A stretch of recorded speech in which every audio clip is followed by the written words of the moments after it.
Audiobook by Fates Reader. Don't forget to subscribe and like the channel for more epic series. Drop your recommended novel in comments below. We love to know what you want to hear next.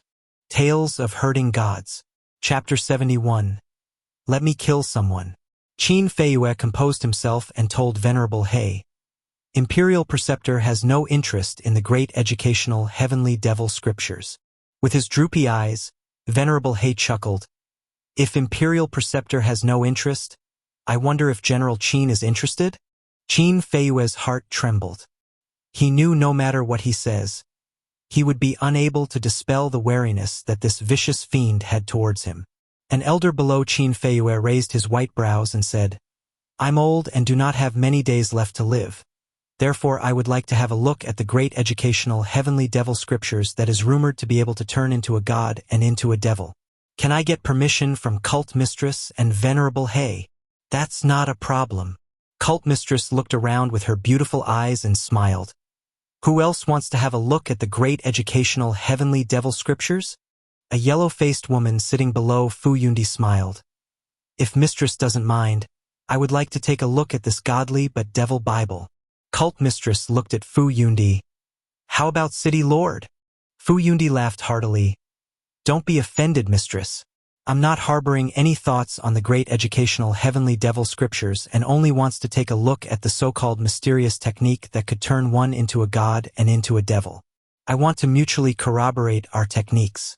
I have no ill intentions to Mistress and even have tender, protective feelings for you. The vicious heavenly devil cult had searched so long for Mistress. Mistress must feel helpless alone. I would also like to share some of Mistress's troubles. Qin Mu blinked his eyes and swept his gaze over all the strong practitioners. Everyone in River Suppression Floor had expressed interest in great educational heavenly devil scriptures, and that was why everyone didn't dare to lay their hands on Cult Mistress so as to prevent harm to themselves. Because even if they were to steal the great educational heavenly devil scriptures from Cult Mistress, they would be the one targeted by everyone next. Cult Mistress looked at everyone's expression and suddenly burst out in a laughter. Her slender white hands opened up and a jade box appeared on her hands. Inside this is the great educational heavenly devil scriptures. The talismans outside are the seals of the past generation's devil cult master. The atmosphere in River Suppression Floor became extremely solemn. Qin Mu immediately felt a tyrannical and dreadful aura locking onto him. Ling Yuxiu also gave a silent groan. The aura was not aimed at them but was aimed at Cult Mistress who was beside them. However, because the two of them were very close to her, Qin Mu and Ling Yuxiu were dragged into the fray. Cult Mistress paid no mind to it and opened the jade box. There seemed to be a tune coming from the box as a thread peeked its head out of the jade box like a spirit snake before slowly rising up. It really is the great educational heavenly devil scriptures. Venerable He knocked his crutch and said resolutely, Please keep it, Mistress. Qin Mu had a weird expression as he stretched his neck to look at the jade box. An unspeakable strangeness welled up inside him. That's not the great educational heavenly devil scriptures. That was clearly the ball of thread that Granny C often carried around with her. He remembered this ball of thread. Granny C often put the ball of thread in the basket and the thread was coiled around a jade hairpin which was currently inside the box. When he was young, Granny C would often put him in the basket when she was tailoring clothes. There was once Qin Mu couldn't hold back and defecated inside the basket, covering the entire great educational heavenly devil scriptures in a stench. She's really Granny C. The youth didn't know whether to laugh or cry. I was wondering why Granny didn't remain at the inn. So it turns out that she had dolled herself up and came out to have fun. Cult Mistress paid no attention to Venerable He and the thread rose higher and higher.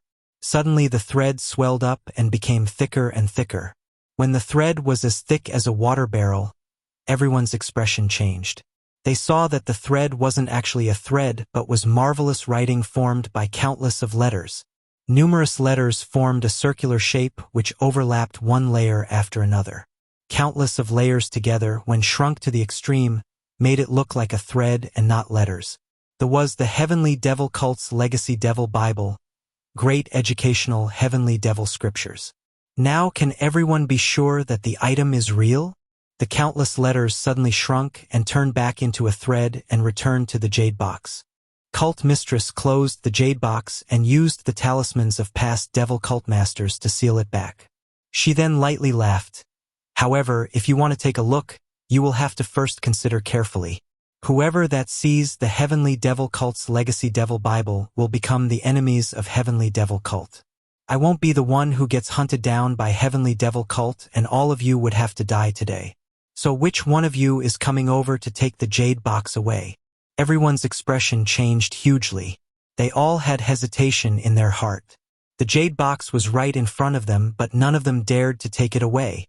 Qin Feiyue's expression wavered. Other people might be afraid of Heavenly Devil Cult, but he wasn't.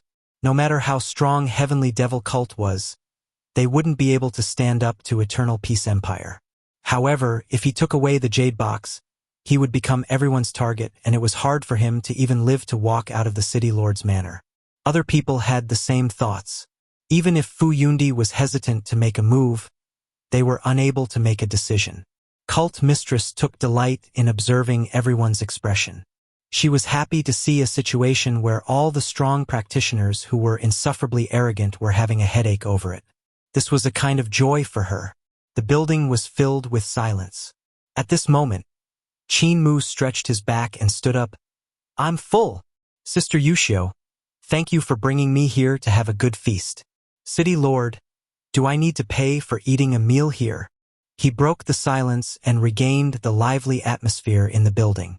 Everyone seemed to be smiling as they all looked at him. This youth was clearly from the village and had never seen the world before. He came here to eat for free and actually still asked Fu Yundi if he had to pay. Fu Yundi coughed to dispel the awkwardness. "Since you're here, you're also a guest. Since I have invited everyone here to dinner, I won't take a single cent from little brother, even though you are not on the guest list." Qin Mu gave a smile which was radiant like the sun. "Even if City Lord doesn't want to take from me, I can't not pay. I don't have much money on me. Is 100 dragon coins enough? Please wait a moment, City Lord. Let me kill someone and win the money to pay you." Fu Yundi frowned. Qin Mu didn't wait for his reply and walked down river suppression floor. In a step, he crossed onto the lake and walked towards the platform, calling out, "Young Master Tingyue, I heard that abandoned people can earn 100 dragon coins by fighting in this arena. I'm an abandoned people, so let me have a try." His footsteps were in no hurry and did not slow down as he came to the platform and looked at the youth in front of him. On the platform, the abandoned youth in front of Fu Tingyue was totally stained with blood. A slave threw the youth's body into the lake and used water to clean the platform. There was a huge fish in the lake churning up waves to grab a bite of the youth's mangled corpse. Qin Mu stood on the hard ground and looked at the youth in front of him. Fu Tingyue was the same age as him, but his brows had a ruthless look. It was obvious he had killed countless people. The youth was sizing him up with the vicious gaze of a wild beast. The atmosphere in river suppression floor suddenly fell silent again. They were all seasoned strong practitioners that had great divine arts and wide knowledge, but never would they expect Qin Mu to fight with the #1 person in Spirit Embryo Realm to earn these 100 dragon coins to pay Fu Yundi. "What big guts!" Elder Baishan sighed. "It's hard for youth with such guts to survive until adulthood. They normally die at this age." Fu Yundi smiled. "Since it isn't confirmed who will be the one to take away great educational heavenly devil scriptures, why don't we first spectate such an unexpected situation? When this interesting incident comes to an end, we'll then decide the new owner of great educational heavenly devil scriptures. What do you think, Cult Mistress?" Cult Mistress smiled. "I, as a frail woman, what opinion could I have?" Ling Yushio gritted her teeth silently. She was about to rise and call Qin Mu back when Qin Feiyue coughed as a warning. Therefore, she could only sit down. Platform on the lake. A middle-aged man walked over while holding a tray. On the tray was a coin pouch. Fu Tingyue raised his eyebrows and said, "In the pouch is 100 dragon coins. If you win me, you can take it away." However, for the past 3 years, there were 1,000 people who came forward and none was able to take away this pouch of dragon's coins. Qin Mu pondered over it and asked, "You are the #1 practitioner of Border Dragon City?" Fu Tingyue smiled arrogantly and nodded. publicly known to be number one. In a radius of 300 miles, I'm the number one among all the martial arts practitioners. I've lost count of the numbers of martial arts practitioners I've killed. They were all killed in battle and not relying on my father's fame. As long as they died under my hands, none were able to make it out alive. Qin Mu nodded his head gently. Your weapon of choice? With his arms behind him, he smiled. You can choose any weapon. I'll choose my weapon at will. Anytime I want to use my weapons, I can feel free to use it. Zhnnng. A clear hum rang out as Pig's slaughtering knife flew into Qin Mu's hand. His method wasn't molding qi into thread but was through mutual sense. His vital qi and the knife had mutual sense, which senses each other mutually just like two pieces of magnet attracting each other. His vital qi circulated more and more frantically, becoming much more violent. The scene where he had slain the huge snake once again appeared on his body. The angrier he gets, the more violent his vital qi becomes. The mutual sense would become stronger and the knife would become much sharper. However, Qin Mu's face was extremely calm. With a calm appearance, the rage was blazing violent in his heart. Tales of Hurting Gods. Chapter 72. Slaughter the son to pay the bill. Butcher's insanity seemed to have been imparted to him through the pig slaughtering knife skill. Butcher's knife was originally an insane knife, a knife driven by one's emotions. You use a knife? Fu Tingyue burst into laughter when he saw the knife that was the size of a chopping board. What knife is this? Qin Mu's body moved and knife's light suddenly burst forth like explosions. It was like the turbulent sea with waves overlapping as they crashed down onto Fu Tingyue. Fu Tingyue's arms remained behind him and he sneered. The tinkling sound of weapons colliding rang out as a silver light repeatedly clashed with Pig's slaughtering knife. The silver light was a very tiny sword. The sword was only 3 inches long. It was this tiny sword that was flying around like lightning. There was a vital qi thread connected to this sword as young Master Tingyue controlled the sword to fly all around him, appearing and disappearing unpredictably. Following that, another 7 tiny swords flew out and blocked Qin Mu's rapid attacks, disallowing his knife to break through. His swords were spirit weapons that could change their shapes freely. Now that his sword was 3 inches, it was harder to block and much easier to control. In addition, it was also much more nimble.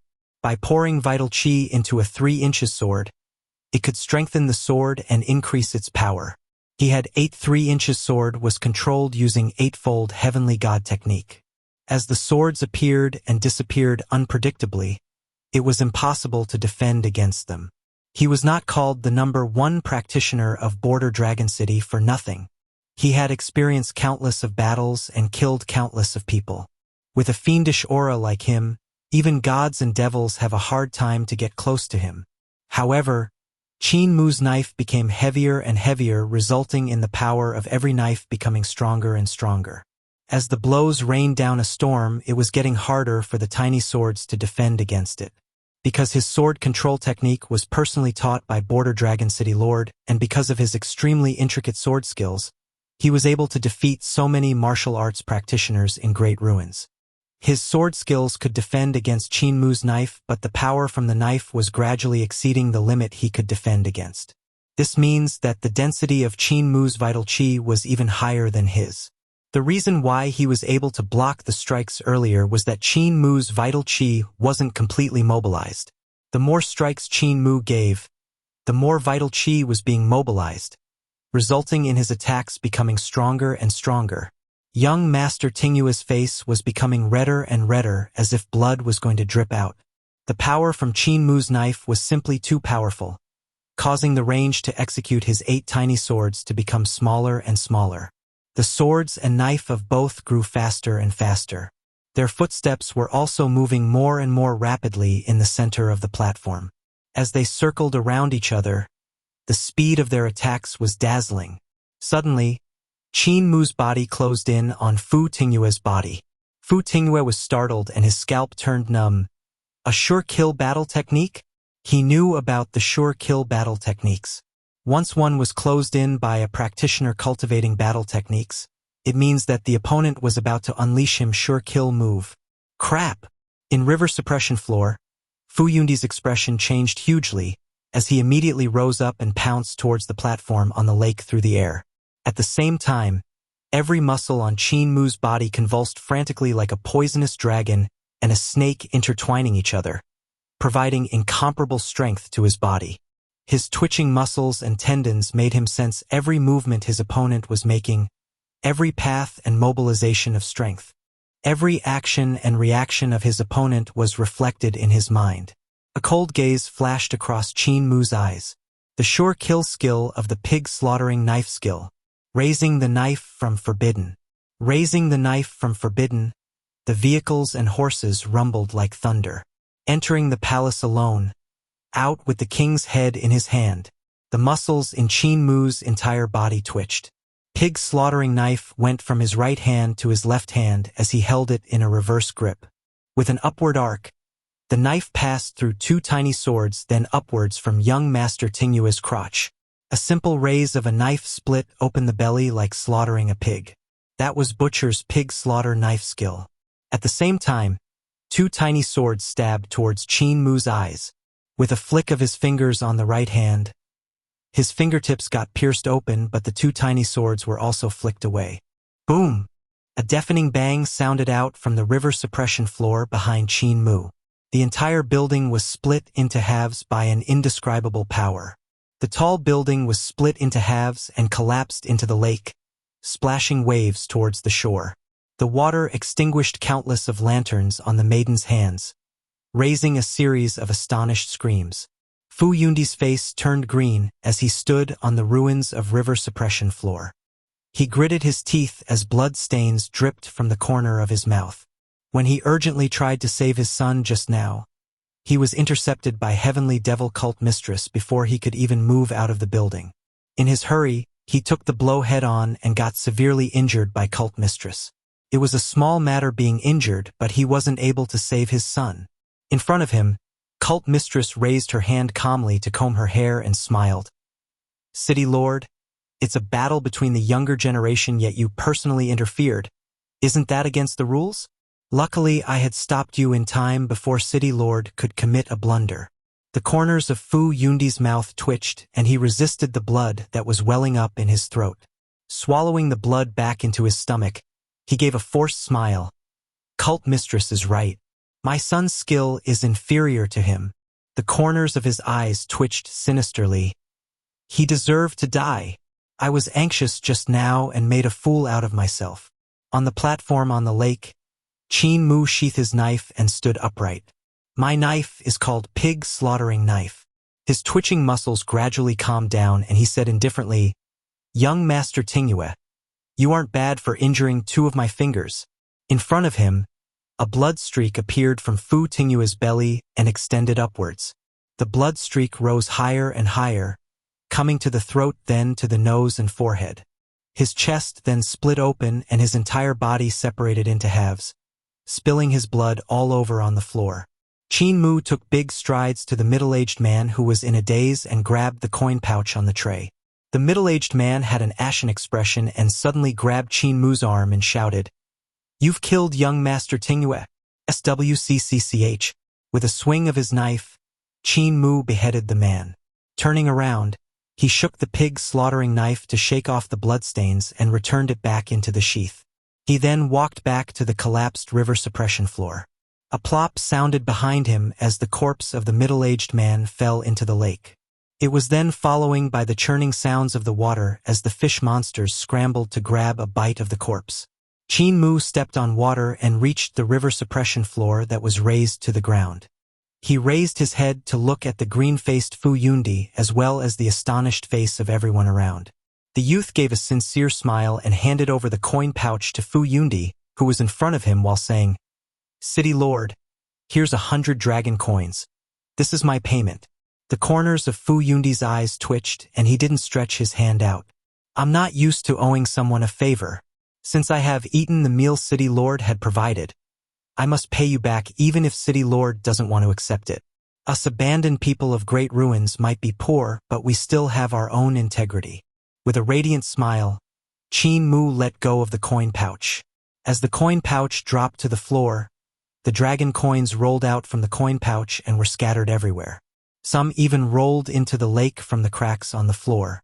Now that I've settled my bill, it's time for me to return. City Lord, everyone, I would have to ask to be excused. He moved back a few steps and turned to leave. As he stepped on the ripples, he laughed heartily. With heroes seated and drunk on wine, I slaughtered the sun to pay the bill. Delightful! Delightful! Ling Yuxiu blinked her bright and beautiful eyes, wanting to call him back, but she held herself back. After all, she was a guest in the City Lord's manor. Even though she was a noble guest, she was still the one who had brought Qin Mu into City Lord's manor. Now that Qin Mu had killed the City Lord's son in front of everyone, it wasn't good for her to have too many connections with Qin Mu. Cult Mistress stood in front of Fu Yundi and blocked his gaze that was locked on Qin Mu. She then smiled. Since no one dares to take away the great educational heavenly devil scriptures, I shall continue to keep it. Farewell. When she was done, her body flashed and vanished. Trying to leave, Venerable He shouted and rushed out to chase Cult Mistress, along with the yellow-faced woman, White-Brow Elder and the rest of the people. Fu Yundi hesitated for a moment and called a divine arts practitioner over, ordering him quickly, "Bring men to follow that youth and kill him to take revenge for Yuer. Also, find people to bury Yuer." Finished with his orders, he also went in the direction where Cult Mistress had left. Compared to the revenge of his own son, the great educational heavenly devil scriptures was much more important. Ling Yuxiu stood up quietly and tried to sneak out of the ruins of river suppression floor when Qin Feiyue's towering figure appeared behind her. "Your Highness, stop fooling around." With a faint gaze in his eyes, Qin Feiyue said, "The Imperial Preceptor's army is near." Ling Yuxiu became disappointed and grumbled, "I haven't had enough fun coming out this time." With a gentle gaze, Qin Feiyue spoke to her gently, "If 7th Princess admires that youth, when Great Ruins becomes part of Eternal Peace Empire's land, you can just summon him into the palace and give him the title of a eunuch. This way he can often accompany the 7th Princess." Tales of Herding Gods. Chapter 73. Assassinations on Festoon Street. A night in the border Dragon City was bound to be lively. "There's someone stalking me." When Qin Mu left the City Lord's manor, he immediately felt there was someone stalking him. The divine arts practitioners from City Lord's manor had no intention of hiding their presence. They must have felt that there was no need to hide their presence in front of a little martial arts practitioner. Therefore, they simply stalked him openly. At this moment in border Dragon City, there were festooned cars parading on the street. The merchants in the city decorated festooned cars that were over dozen yards high. The festooned cars were decorated in the shapes of huge strange beasts and various shapes of gods and devils. On the festooned cars were female dancers dancing gracefully. The dancers were also gorgeously dressed in the attire of the stone statues in the various village. As Qin Mu walked on the festooned street, it was like he had entered a world of gods and devils dancing. The festooned street was making a deafening noise, and there were people everywhere squeezing and pushing each other. Both sides of the street were adorned with lanterns and huge stone pillars. On top of the pillars were stone basins that were filled with kerosene that was blazing furiously. There were also people walking on stilts that were over 30 yards tall. They could cross 20 yards in a single step, and the practitioners on stilts were also bearing a fire torch with a kerosene bottle gourd in their other hand. Blowing a mouthful of kerosene to the fire torch, they could spew out fire snakes that were several yards long. It was bustling and flourishing, yet it still had the wildness of great ruins. Qin Mu walked into the crowd, and suddenly the sky became extremely bright.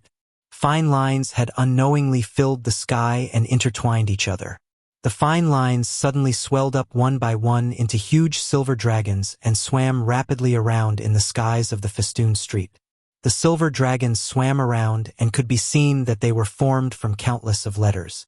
When they swam around, they would give off a loud and clear devil voice that was cryptic and abstruse. Bang bang. Violent tremors traveled out along with the brilliant rays that shot into the sky. Those rays of light rushed into the darkness above border Dragon City and were instantly absorbed by the darkness without creating even a single billow. Even monstrous impacts when entering the darkness was like a clay ox entering the sea, disappearing without a trace. The crowd below became even more lively as they cheered loudly. They would never have thought that it wasn't fireworks but the battles of strong practitioners happening above them. Luckily, the impact was towards the darkness in the sky, otherwise many people below would have died. The silver dragons traveled back and forth, and a few terrifying figures appeared among the light like gods and devils. It was Border Dragon City Lord Fu Yundi, Venerable He, Yellow-Faced Woman, and the rest clashing each other in the sky. Qin Mu was also weaving quickly through the crowd as this wasn't a safe place to be. Even though the impacts created by the strong practitioners were all towards the sky, what if the impacts came downwards? Blood would definitely flow like a river and countless of people would turn into corpses. The rumbles of thunder sounded above Border Dragon City, rolling around at a great speed. The thunder was sometimes in the east of the city, while other times they were in the west of the city, moving to and fro as fast as lightning. Behind him, the divine arts practitioners from the city lord's manor continued to chase after him. Even as Qin Mu tunneled around the crowd, he wasn't able to shake them off. Tonight's encounter sure is weird. However, I still created trouble by not resisting my murderous intent and killing the city lord's son. I must quickly inform Granny and Grandpa Blind to leave this place as early as possible. Qin Mu was about to hasten his footstep when he heard a dragon roar from behind him. A divine arts practitioner with a green dragon coiling around his body pounced on him. He was still over 20 yards away from Qin Mu when the green dragon weaved through the crowd and was close to pinning Qin Mu down. Qin Mu was about to dodge when a roll of white silk hanging down the building at the side of the street wrapped itself around the neck of the divine arts practitioner, pulling him up from the crowd and pulling him into the room of the building. In the building, a few women at the prime of youth had hidden knives in their sleeves as they stabbed them towards the divine arts practitioner's chest. Qin Mu raised his head and looked. They were the few big sisters that previously called him up to play with them when he had first entered the city. He continued to walk forward and passed by an alley. In the alley was a divine arts practitioner wearing a bamboo hat whose body shook when he saw Qin Mu passing by. From the alley, towering waves appeared from emptiness. The huge waves like huge snakes as they opened their jaws to bite down on Qin Mu. There were silver fish inside the huge fish that were probably spirit weapons. And at this moment, there was a blacksmith workshop opposite the alley where the blacksmith was a giant that was 20 yards tall. He was smithing a fine steel long knife. The knife handle was 5 yards long while the blade was 6 yards long. The giant grabbed the long knife and pierced it through the wall to the alley, spearing the divine arts practitioner wearing the bamboo hat and nailed him to the wall.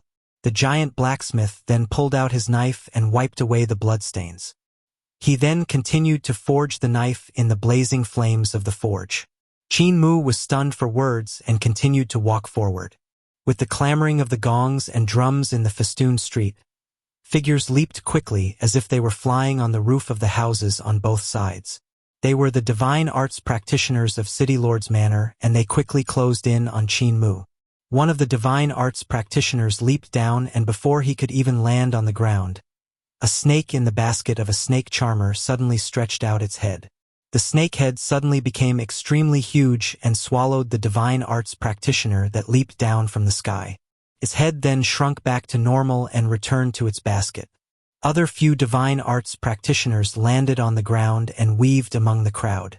One of them passed by a wine shop, and the waiter inside was looking at the festooned cars happily. Suddenly the wine shop waiter carried a huge wine jug and dunked it on the head of the divine arts practitioner.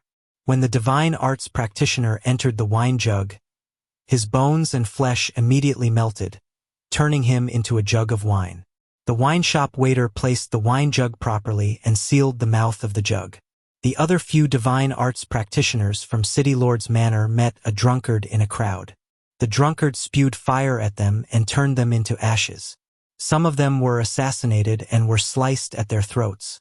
Some were carried into the festooned cars by the dancers and vanished without a trace.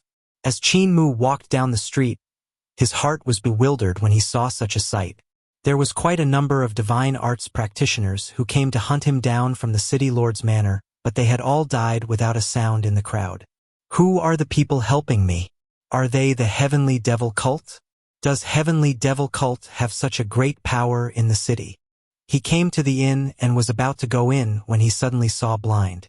Beside the inn was a gambling den, and Blind was currently being carried out by two men in black. He was then thrown onto the floor. Qin Mu immediately went over, and Blind had climbed up by himself. He patted his butt and shouted towards the gambling den, "My bamboo cane!" The doors of the gambling den creaked open, and a bamboo cane was thrown out that hit Blind's head. Blind picked up his bamboo cane and smiled. "I'm unlucky this time. I promise that next time all of you won't see how I cheat. I will definitely win back all my money." "Moor, is it you? Come to say, I've met quite an interesting sight today. I saw a big hen dressing up prettily and going out to have fun. There was also a small rooster following her to have fun." Qin Mu was bewildered. "They are just two birds? What's so weird about them?" "Grandpa Blind, let us return to the inn." When both of them returned to the inn, Granny C's astonished cry sounded out. Qin Mu immediately barged in to see Granny C holding up a coin pouch in astonishment. Qin Mu stared blankly and immediately pushed the window open. Looking outside, he still saw the silver dragons transformed from the great educational Heavenly Devil scriptures fighting with the strong practitioners outside. Turning his head back, he still saw Granny C in the room, making him very puzzled. Could it be that the cult mistress I've met in the City Lord's manor isn't Granny C? Qin Mu's heart grew increasingly puzzled, and he smiled. "Did Granny just return? I've brought some food back for you and Grandpa Blind." He then took out the oil paper and placed it on the table to open it up. Granny C's blurry eyes revealed a moved expression, and she sat down, trembling. She smiled and said, "Moor sure is filial. What's going on with that sack of dragon coins?" Qin Mu looked at her eyes and was bewildered. Granny C's gaze was very similar to the cult mistress's gaze. Even the smell of the rouge was the same. However, why were there still silver dragons transformed by the great educational Heavenly Devil scriptures? He composed himself and told them about his encounter in the little alley. Granny C had a queer expression as she stammered, "Why you use a single dragon coin to earn over 3,000 dragon coins? If Granny knew that you had so much money earlier, I would have gone and indulged myself instead of going to look for a free meal." Qin Mu told them about how he met the beautiful woman in the City Lord's manor and said, "Granny, I have killed the City Lord's son. It isn't suitable for us to stay here for long. We need to leave as soon as possible." Granny C pulled out the jade hairpin from her head and beckoned her hand. Suddenly a fine thread came flying in from outside. This thread automatically coiled themselves around the jade hairpin and turned into a ball of thread in just a few seconds. She threw the ball of thread into her basket and smiled. "I've turned the Border Dragon City Lord's mistress into a cow, and you've killed their son. He sure is unlucky. However, there are more unlucky things waiting for him. He has committed too much evil, and karma is waiting to strike. Since you have earned these dragon coins, you can keep them for yourself. They may be of use in the future." World-shaking roars came from outside. Among them was Venerable Hay shouting, "Cult mistress has escaped. Quickly search all the areas, and all of you must search her out. Outside is filled with darkness. The demoness couldn't have escaped out of the city." Blind leaned his ears to hear the commotion outside and suddenly said, "That little general with the surname Qin is staying here and not leaving. With the topographic map of Surging River, he's clearly waiting for Eternal Peace Imperial Preceptor. Eternal Peace Imperial Preceptor is planning to move his army into Great Ruins. Border Dragon City would be the first to bear the brunt. Since Little General Qin is staying in City Lord's manor, it means that Border Dragon City Lord Fu Yundi had come to terms with him. When the time comes, Border Dragon City would be the first stronghold for them to invade Great Ruins. This city is very big and could hold up to 10,000 soldiers and horses." Granny C beamed. "Therefore Fu Yundi have to die." Blind nodded his head and said, "He must die. Moor has killed his son, so if Moor leaves the city, he will definitely catch up to him. That would be the day he dies. Great Ruins isn't a place where Imperial Preceptor can set his foot in, so he better scram back where he had come from." Qin Mu looked at Blind and then looked at Granny C. He didn't know what they were planning. However, it was also weird. Granny C had never brought Blind into the city in the past, yet she brought him this time. Qin Mu had thought nothing about this earlier, but now that he was thinking about it, there was something strange going on here. If Blind was always in the gambling den and didn't leave, how did he know what had happened in the City Lord's manor? Or was Blind in the City Lord's manor as well? Sleep early, Moor. Maybe Granny will become the Border Dragon City Lord tomorrow. Qin Mu slept outside while Granny C slept in the inner room. Just as Qin Mu was getting sleepy, he suddenly heard Granny C rolling on her bed and whispering to herself, "I'm so excited that I can't sleep. Not only will I be bringing home the dragon pillars of Border Dragon City, the whole city will have the surname C tomorrow. This is bad. I really can't fall asleep. He. Tales of Hurting Gods. Chapter 74. Change in ownership of Dragon City. Qin Mu was bewildered. Why isn't Granny's back hunched anymore? She seemed to be rolling around excitedly on her bed. The next day, Qin Mu woke up and realized Granny C wasn't in her room anymore. But breakfast was already prepared. The youth washed up and ate breakfast before going downstairs to look for Granny C and Blind. Both of them had already prepped the cow cart and loaded the seasonings and fabric they had bought onto the cart. What puzzled Qin Mu was that Blind was harnessing 3 bullocks in front of the cart. There were also another 3 big bullocks following behind the cow cart. All 6 bullocks looked at Qin Mu, and fear could be seen in their eyes as they shivered. "Granny, didn't we sold all 6 cows?" Qin Mu questioned. Granny C yawned and slowly said, "I simply found it hard to fall asleep yesterday night. Therefore, Granny went out and bought another 6 cows." Qin Mu was skeptical and saw the 6 big bullocks shaking their heads. He didn't know what they were trying to say, as they could only moo. It was still early morning when the cow cart was driven out of the city. There were already some horse carts on the road, as the villagers who came into the city to trade took advantage of the early morning to return to their villages, hoping that they could make it back before nightfall. Qin Mu drove the cart to the pier, and the river was already churning. There were numerous villagers worshipping the river gods and summoning the river carriers. Beside the shore, the big-nosed river carriers were enjoying the smell of the incense and puffing out big rings of smoke.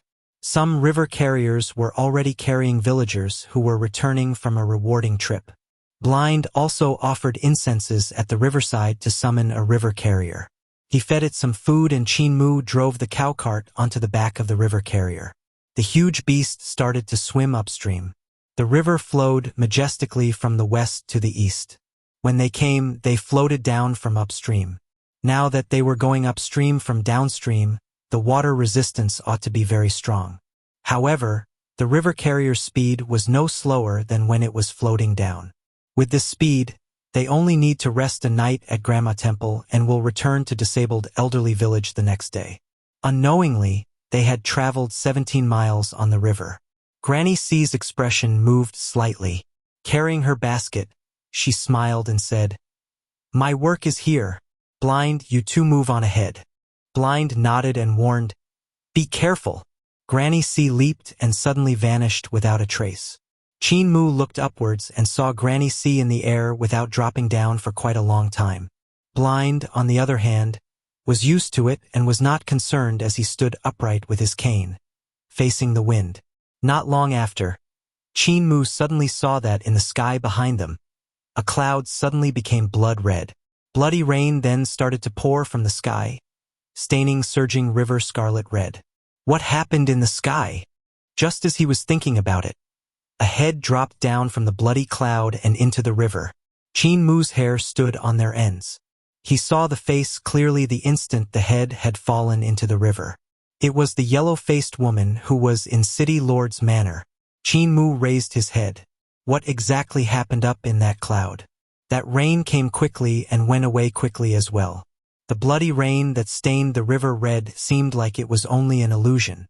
As the river water flowed downstream, it soon regained its clarity. Qin Mu washed off the bloodstains on his body.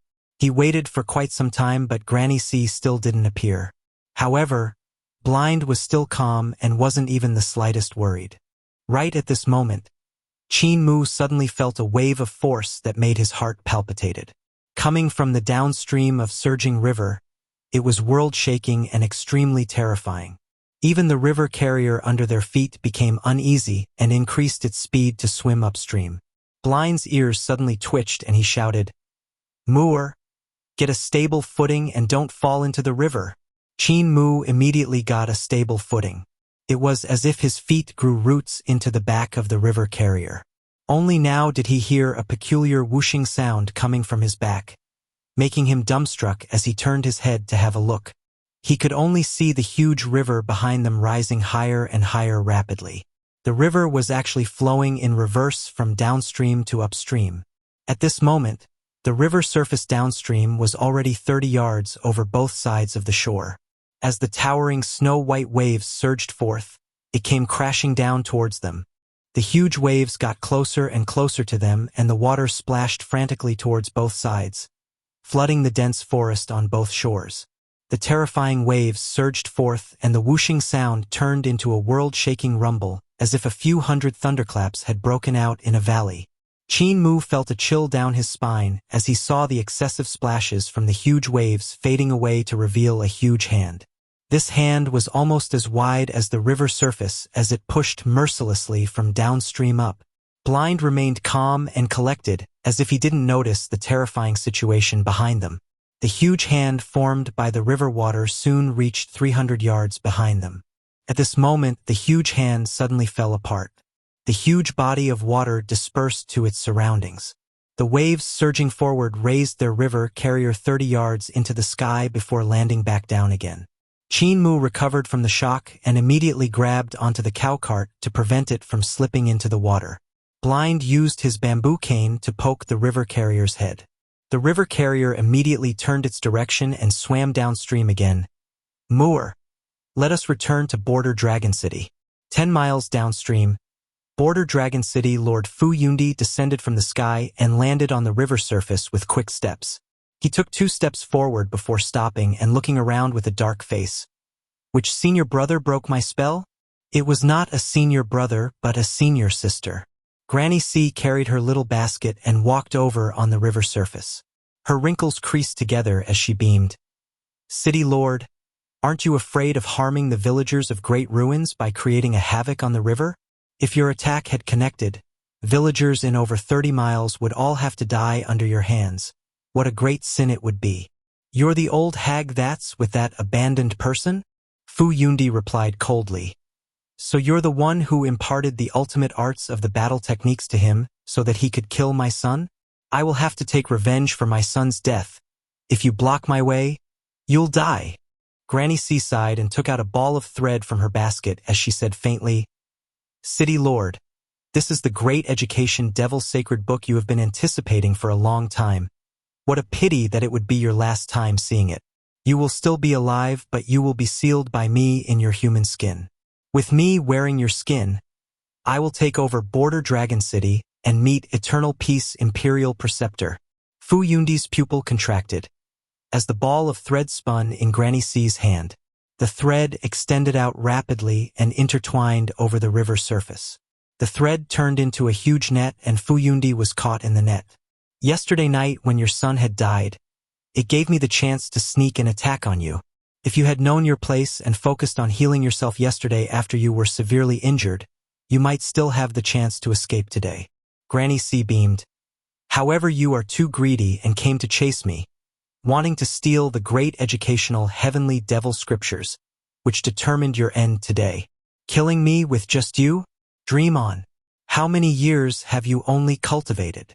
Fu Yundi's body wavered and his vital qi burst forth frantically. His dense vital qi formed an 8 arms and 8 heads heavenly god behind him that could almost be passed off as real. The 8 arms and 8 heads heavenly god that was formed from his vital qi almost had a physical form. The heavenly god behind him was holding on to 8 instruments that almost formed a physical substance as well. As the Border Dragon City Lord, he naturally had an extraordinary technique. The 8-fold heavenly god technique is indeed a remarkable technique. However, it's only remarkable and it's still far from reaching the realm of God. Granny C chuckled and her skin suddenly molted away. A woman in her prime age walked out from Granny's skin. She was the peerless beauty cult mistress from City Lord's Manor. She sped along forward, and the threads, transformed by great educational heavenly devil scriptures, traveled back and forth rapidly. Fu Yundi gave a shout and faced the palm of the beautiful cult mistress head-on. He then sneered, "See you. You are just merely over 100 years old. Can your magic power be stronger than mine?" Boom! Both of their palms clashed together, and Granny C was pushed back into the air. Thinking of leaving? Fu Yundi leaped into mid-air and suddenly felt something strange. Why did I become so light? He lowered his head and saw a man of flesh without his skin standing on the river.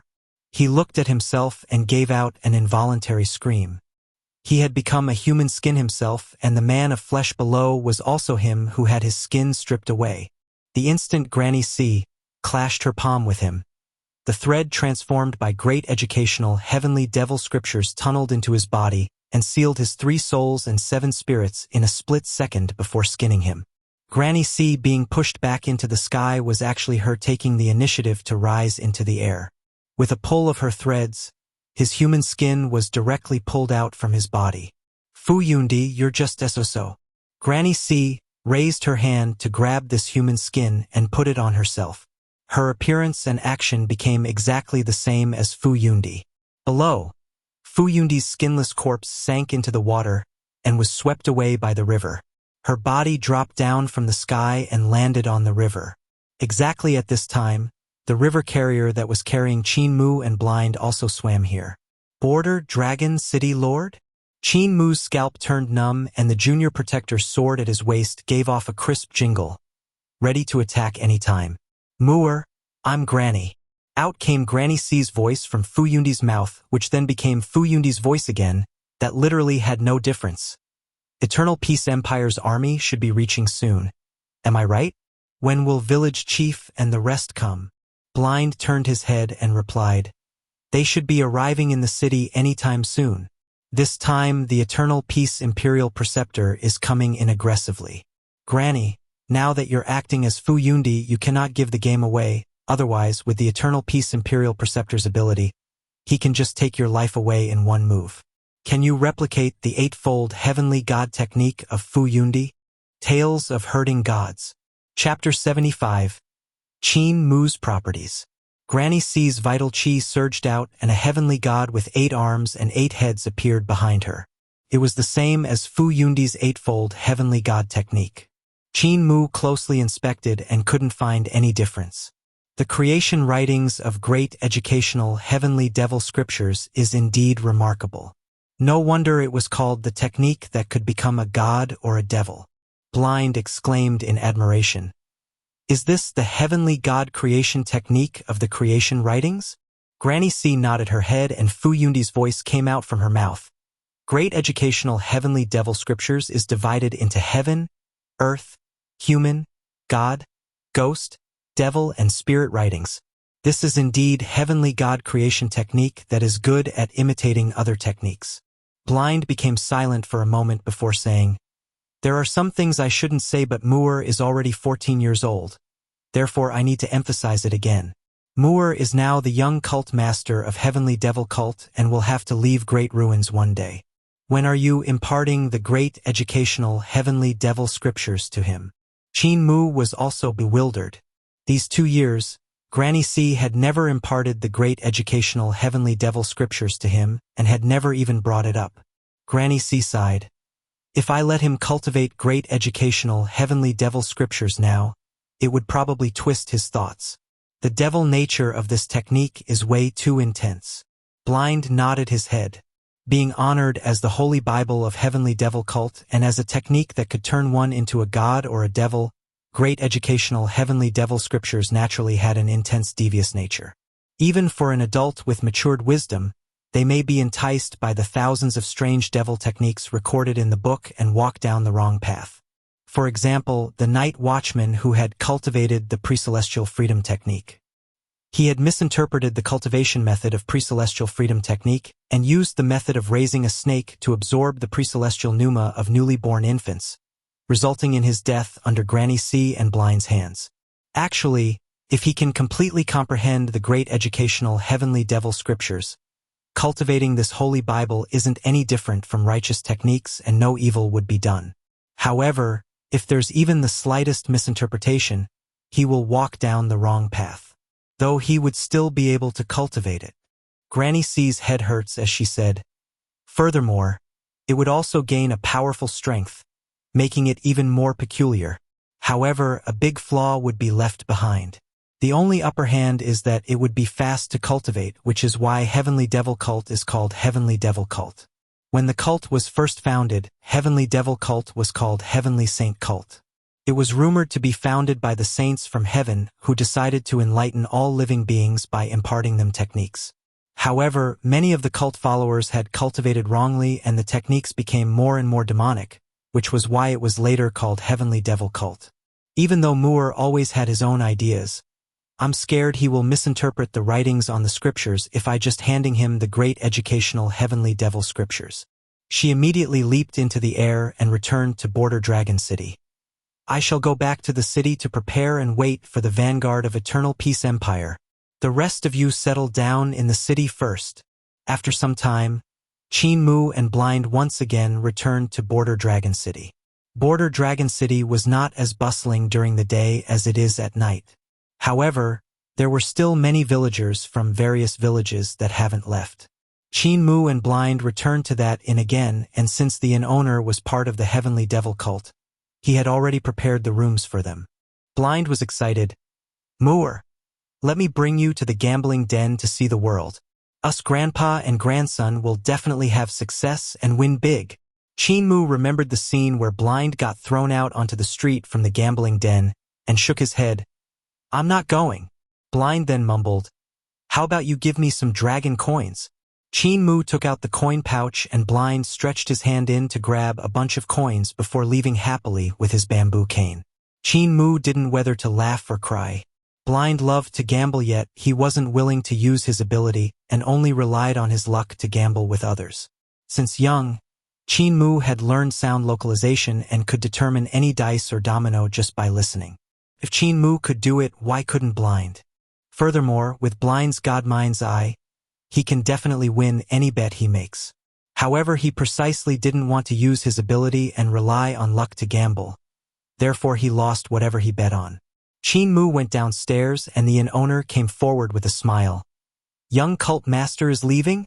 Do you need subordinate to make some preparation for you? Qin Mu shook his head. There are ears in the inn. There's no need to address me as young cult master. You can just address me as young master. Yes, young master. Qin Mu gave it some thought and asked, whose property is the gambling den next door? The inn owner was full of smiles and replied, it's naturally young master's property. Does young master want to go there and have a look at your own property? Subordinate will now go over to inform the gambling den's owner to come and serve. My property? Qin Mu jumped in shock and was slightly startled. He then shook his head. There's no need for that. How many properties in Border Dragon City are mine? The inn owner muttered to himself irresolutely and calculated. Market, gambling den, inn, restaurant, cat house, antique shop, household utensils shop, medicinal store, blacksmith workshop, weapon store, young master. In the entire Border Dragon City, over half of them are young master's property and over half of the city's population are young master's people. Every gambling den, every brothel, every vegetable seller and butcher in the market, every tea maven in the inn, every blacksmith, every assistant and apothecary in medicinal store, every owner of the weapons store. As long as young master gives the command, they will sacrifice their lives for young master without a word. No wonder there were so many people helping me to kill the pursuers last night. Qin Mu stared with his eyes wide open and felt dizzy. After a while, he slowly said, tell the gambling den to not always win against the blind man who came with me. Let him win some as well, but do not to let him keep on winning. Let him win some and lose some. As long as he's happy, it's fine. Understood. The inn owner stepped back and left to take care of the matter. Not long later, he brought a middle-aged man who was wearing silk clothes and a sable fur coat over. His fingers were adorned with jade rings. The inn owner paid his respects. This is the owner of the gambling den. our sacred cult's incense master Han. Incense master Han had a troubled expression. Young master, it's not that subordinate don't want to let the blind man win. It's just the blind man cheated publicly with an underhanded method. If he wasn't so open about it, I would have closed an eye. Qin Mu was bewildered. How did he cheat? Incense master Han replied. When playing dominoes, whenever the blind man got a bad draw, he would point to the window and say there was a divine bird outside before changing his domino openly in front of everyone's eyes. In addition, the dominoes he took out from his pocket were green in color when all our dominoes are black in color. I am really helpless. May I request young master to assign me something simpler? Qin Mu didn't know whether to laugh or cry. He kept silent for a moment before saying, let him win a few rounds. If he cheats again, then just beat him slightly softer. Subordinate understood. Incense master Han turned around to leave and Qin Mu composed himself. The entire Border Dragon City's property is his? More than half of the people here belong to him. When did he become such a rich and powerful man in this world? Heavenly Devil Young Cult Master sure has a great name. Using this as a comparison to the 1,000 dragon coins I had earned yesterday, that really wasn't really much. He felt very weird. Was Fu Yundi the Border Dragon City Lord, or was it him? Furthermore, since Granny had killed Fu Yundi and was wearing his skin, doesn't this mean that the entire Border Dragon City was his? He had a preposterous feeling and shook his head as he walked out of the inn to stroll around. Yesterday night, he had only seen the ancient temples near the City Lord's manor. This time he planned to visit the dragon pillars of Border Dragon City. Border Dragon City was so big, yet these dragon pillars could protect this territory from the darkness invasion. Therefore they should be remarkable. Qin Mu opened his heaven's eyes and inspected the dragon pillar in front of him while exclaiming in admiration. The sculpture on the dragon pillar was a dragon god that was extremely huge. The size of the dragon was nearly as huge as the remnant of the Dragon King's bones he saw in Surging River Dragon Palace. These dragon gods coiled around the stone pillars that were 100 yards wide and were very sculpted vividly. The stone pillars were 500 yards tall, therefore one could imagine how huge the divine dragons were. Qin Mu raised his head, and the dragon gods on the dragon pillars seemed to have turned alive. Even though the dragons seemed to look fierce, they also had a divine and majestic atmosphere. In the maps of Great Ruins, this city wasn't Border Dragon City and was Heavenly Dragon Star Palace. This was the art of a divine being, and if I could study the path of the vein lines on the sculpture, it would be a great benefit to my painting and calligraphy. I might even comprehend the technique of the divine person. Qin Mu became exhilarated and slowly inspected the composition of the vein lines on the dragon pillar. Even though the divine being that sculpted the dragon pillars didn't wish to incorporate his technique into them, the path of the sculpture involuntarily beared the mark of his divine arts techniques. To other people, they might just be a relief sculpture, but because Qin Mu learned calligraphy and painting from blind, he deeply understood the principle within. In the map of Great Ruins, beside the Heavenly Dragon Star Palace was the Star Sea that was no more than 70 miles away from here. Judging from the name, Heavenly Dragon Star Palace should be the place where heavenly dragons stayed. With this place being so vast, could this be the place where the dragon race gathered? The darkness invasion also turned the dragon race into ruins. Qin Mu looked around and sighed with sorrow. Suddenly an astonished cry came from above. Cowherd, how come you are still at Border Dragon City? Qin Mu heard a familiar voice and raised his head towards the voice. He saw a small head popping out from the dragon pillar, and it was the girl who brought him into the city lord's manor to eat for free. Ling Yuxiu waved her hand at him and her voice traveled. Are you able to come up? Qin Mu looked at the height of the pillar and hesitated. The stone pillar was too high, and now that there's no wind to borrow strength from, he could only run up along the pillar. He could run up Mountain Cliff, but Mountain Cliff was normally 100 to 150 yards tall. He had yet to try running 500 yards vertically upwards. Qin Mu moved back a dozen of steps. He suddenly gathered strength below his soles and ran towards the dragon pillar. In just a few steps, his speed was pushed to its maximum, and he rushed towards the dragon pillar like a flickering light. His feet then stepped on the dragon pillar like flat ground, and he sprinted upwards. His speed and burst were astonishing as he sprinted 300 over yards in one shot towards the peak of the dragon pillar. Crap! I can't make it up. Qin Mu felt the burst of strength reaching its limit as his speed started to slow down. He was still 10 to 15 yards away from the peak of the dragon pillar. He managed to rush another 10 meters up before he ran out of strength and his body started to drop down. At this moment, a ribbon hung down from the top of the dragon pillar and coiled around his wrist. With a gentle tug, he was pulled upwards. Qin Mu did a flip in midair and landed on the peak of the dragon pillar. Looking around, he saw that this place was actually very smooth, like a huge stone platform. A dragon's head was sculpted on the south side of the platform, which could be accessed from the stone platform. Ling Yuxiu came forward and uncoiled the ribbon on his wrist while smiling. You actually ran up here, didn't you know? There's a set of stairs inside the dragon pillar you can come up from. Qin Mu looked at her ribbon and was astonished. The quality of the ribbon isn't bad. Of course. Ling Yuxiu was extremely proud of herself. This is weaved by nature fragrance silk, which are offerings to the emperor. Of course, they are of the best quality. Take a sniff, it's very fragrant. It's the fragrance of nature and would never disperse. Qin Mu lowered his head to take a sniff and there was indeed a fragrant odor. He then smiled. I also have a sweat towel that is weaved by nature fragrance silk.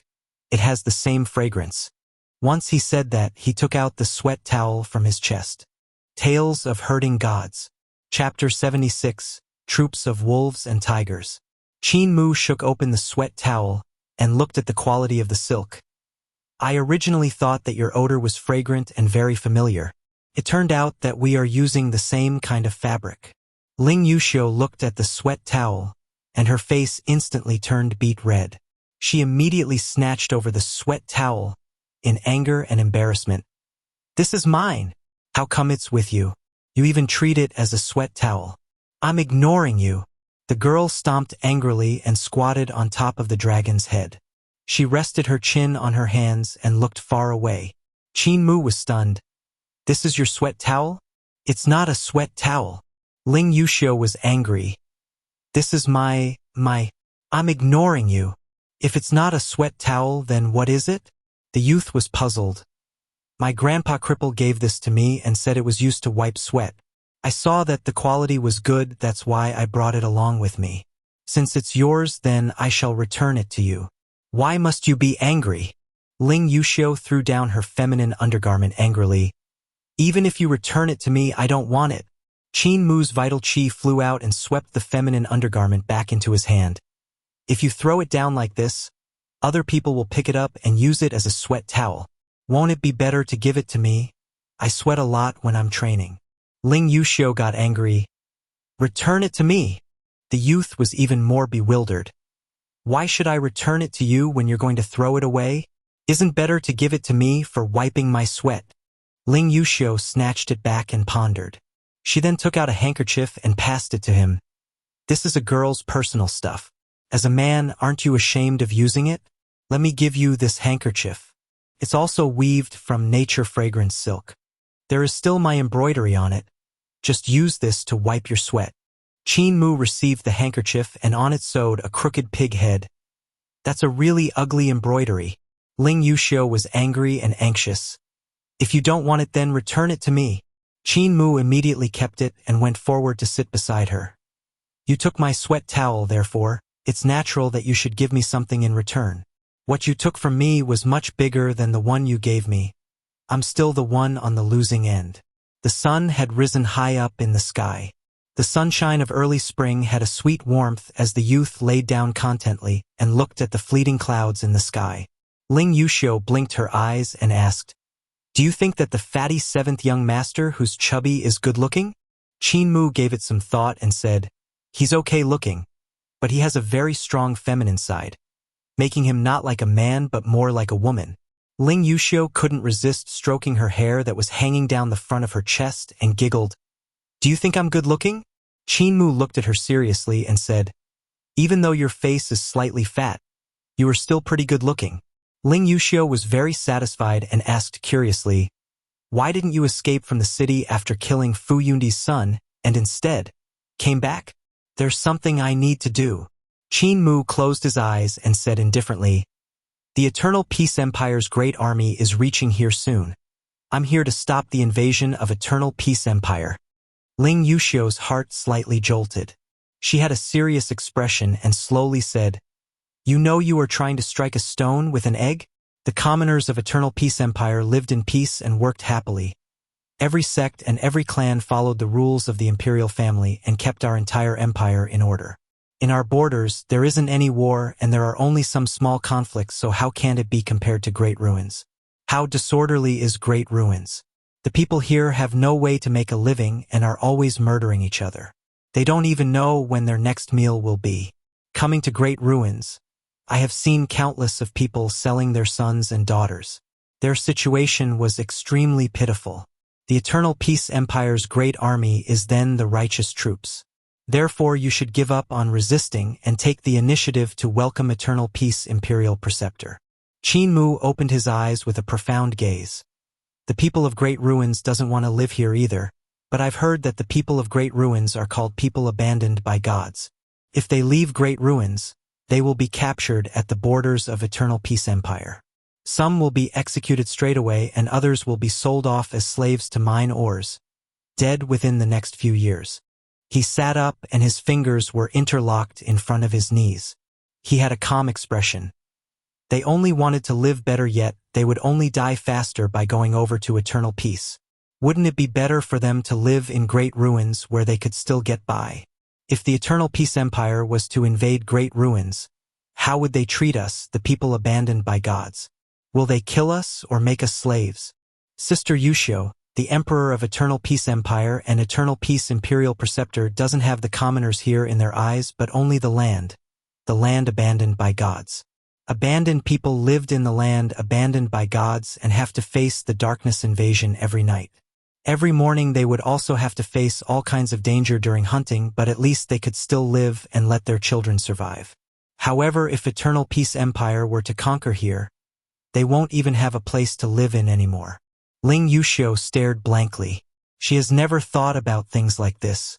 She has only felt that the Eternal Peace Empire was righteous and never thought about what would happen to the people here. She couldn't resist asking, "Did you know? If you fight against the Eternal Peace Empire's great army, only death is waiting for you. There is no chance of surviving." Qin Mu revealed a radiant smile that was full of confidence. He raised his head towards the east. "No, the Emperor of Eternal Peace Empire and Imperial Preceptor will encounter a cropper here. They will face an insurmountable wall here and their forces will be crippled. They don't know what lies in this mysterious lands and what they'll face. Eternal Peace's undefeatable legend will have to end here today." Ling Yuxiu rose up and said angrily, "You stubborn mule! Why bother when you'll definitely die in this city?" Qin Mu rose and looked directly into her eyes. "The abandoned people will only face death when they reach Eternal Peace Empire. Now that the Eternal Peace Empire is planning on invading here and converting here into the lands of Eternal Peace, there is no doubt that the abandoned people will die. Since we'll definitely die if we don't fight back, why can't the abandoned people fight back to have a chance at survival?" Ling Yuxiu got flustered by his gaze and walked down the dragon's head back onto the platform. She turned her head to look at him and gritted her teeth. "I'm from Eternal Peace Empire and my motive here this time is to take over the territory of Great Ruins, to make this place part of Eternal Peace Empire's territory." Qin Mu nodded his head. Ling Yuxiu continued, "It's impossible for me to betray Eternal Peace. Anyone who opposes Eternal Peace Empire will be my enemy." Qin Mu nodded his head again. "I'm an abandoned people and I would never betray Great Ruins." Ling Yuxiu turned and walked towards the stairs at the platform. Her figure vanished, but her voice traveled out from the inside of the stone pillar. "If I meet you in battle, I won't show any mercy." Qin Mu looked afar and saw the smoke in the distance that was like a dense fog shrouding dozens of miles that was moving over here. He muttered, "Me too." In the dense fog, thousands of behemoths were paving the way forward. These behemoths had long tusks and bodies like mountains. Their bodies were covered with bone armor and were carrying heavy stuff, yet their speed wasn't slow. When they're walking, their bone armor collided with each other and gave off clattering sounds. Behind the behemoths were a vast army as far as eyes got to see. The army gave off an austere atmosphere and had fluttering gonfalons. In the middle of the army, war chariots drove forward, and there were also ships flying in the sky. The ships were filled with soldiers, and at the core of every ship were over a dozen apothecaries making pellets and medicines in a frenzy.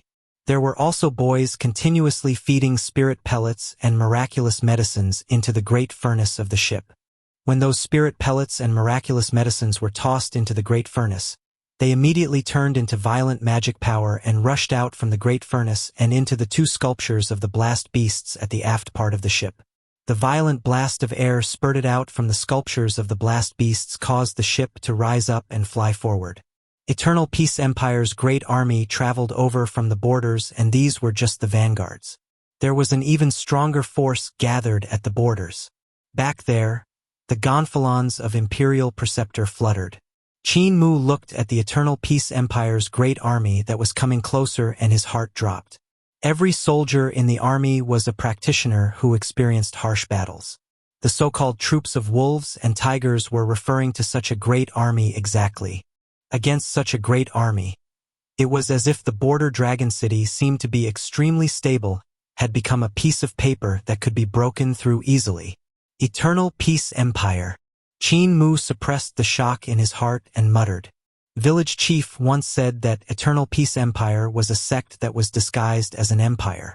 The way Qin Mu sees it, an empire sure had greater power than a sect, having a greater cohesion and an even greater explosive force. When a sect becomes a strict and structured organization consisting of a faultless official system and a country that's training their next generation, how powerful will they become? Becoming an empire was the final path a sect needed to take to expand.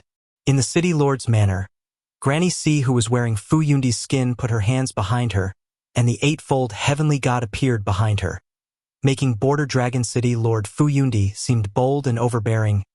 Imperial Preceptor is finally here. In front of the gambling den, Blind propped himself up with his cane and bent an ear to the sound of the moving army that was coming closer and closer. At the market entrance, a butcher who only had the upper half of his body was sharpening his knife. In the bookstore on the opposite street, a deaf man who was wearing iron ears was painting in the courtyard, his brush being 3 yards long. Deaf painted crazily like a maniac, and a lightning cloud painting that was several yards long rose up into the sky after he was done. The painting rose into the sky and gradually disappeared. In a split second, the sky was filled with thunderous clouds, and numerous bolts of lightning came down from the sky, giving off crackling sounds. Tales of Herding Gods. Chapter 77. Heavenly Painting Crown Prince. On the dragon pillar, Qin Mu raised his head and saw that the area that was shrouded by thunderous clouds which were getting wider and wider as it spread outwards. It was like a huge vortex with countless of bolts of lightning striking down continuously, but they were still circling around the vortex. The thunderous clouds were moving towards the vanguard of Eternal Peace Empire. A lightning suddenly struck the ground and sparks instantly scattered all around like golden snakes, giving off a loud world-shaking sound at the same time. What followed was multiple bolts of lightning that seemed to have found their target.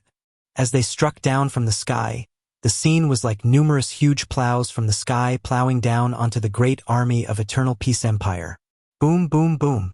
Numerous bolts of lightning contacted the vanguard of Eternal Peace Empire, and in less than a breath's time, the behemoths were fried into crisps.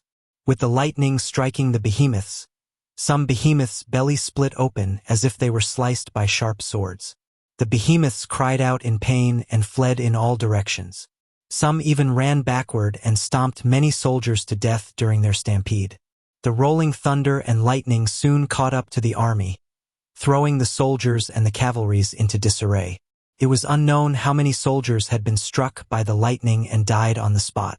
A ship was struck by multiple lightning and was instantly set ablaze.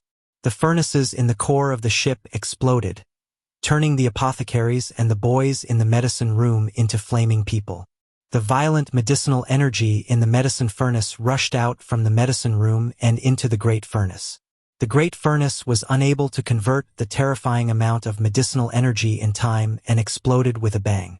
The huge ship instantly shattered into pieces, disintegrating in the sky. There were also some ships that had their great furnaces destroyed and had no more propulsion, causing them to drop down from the sky with a trail of thick billowing smoke, crushing countless of soldiers who were unable to escape in time. Originally, Eternal Peace Empire had a pressurizing atmosphere on the city, but now its grandeur was all gone. All that was left was chaos.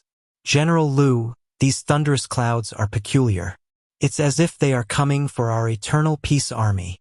A scout came to report urgently. Reaching the middle army, he genuflected and cupped his hands.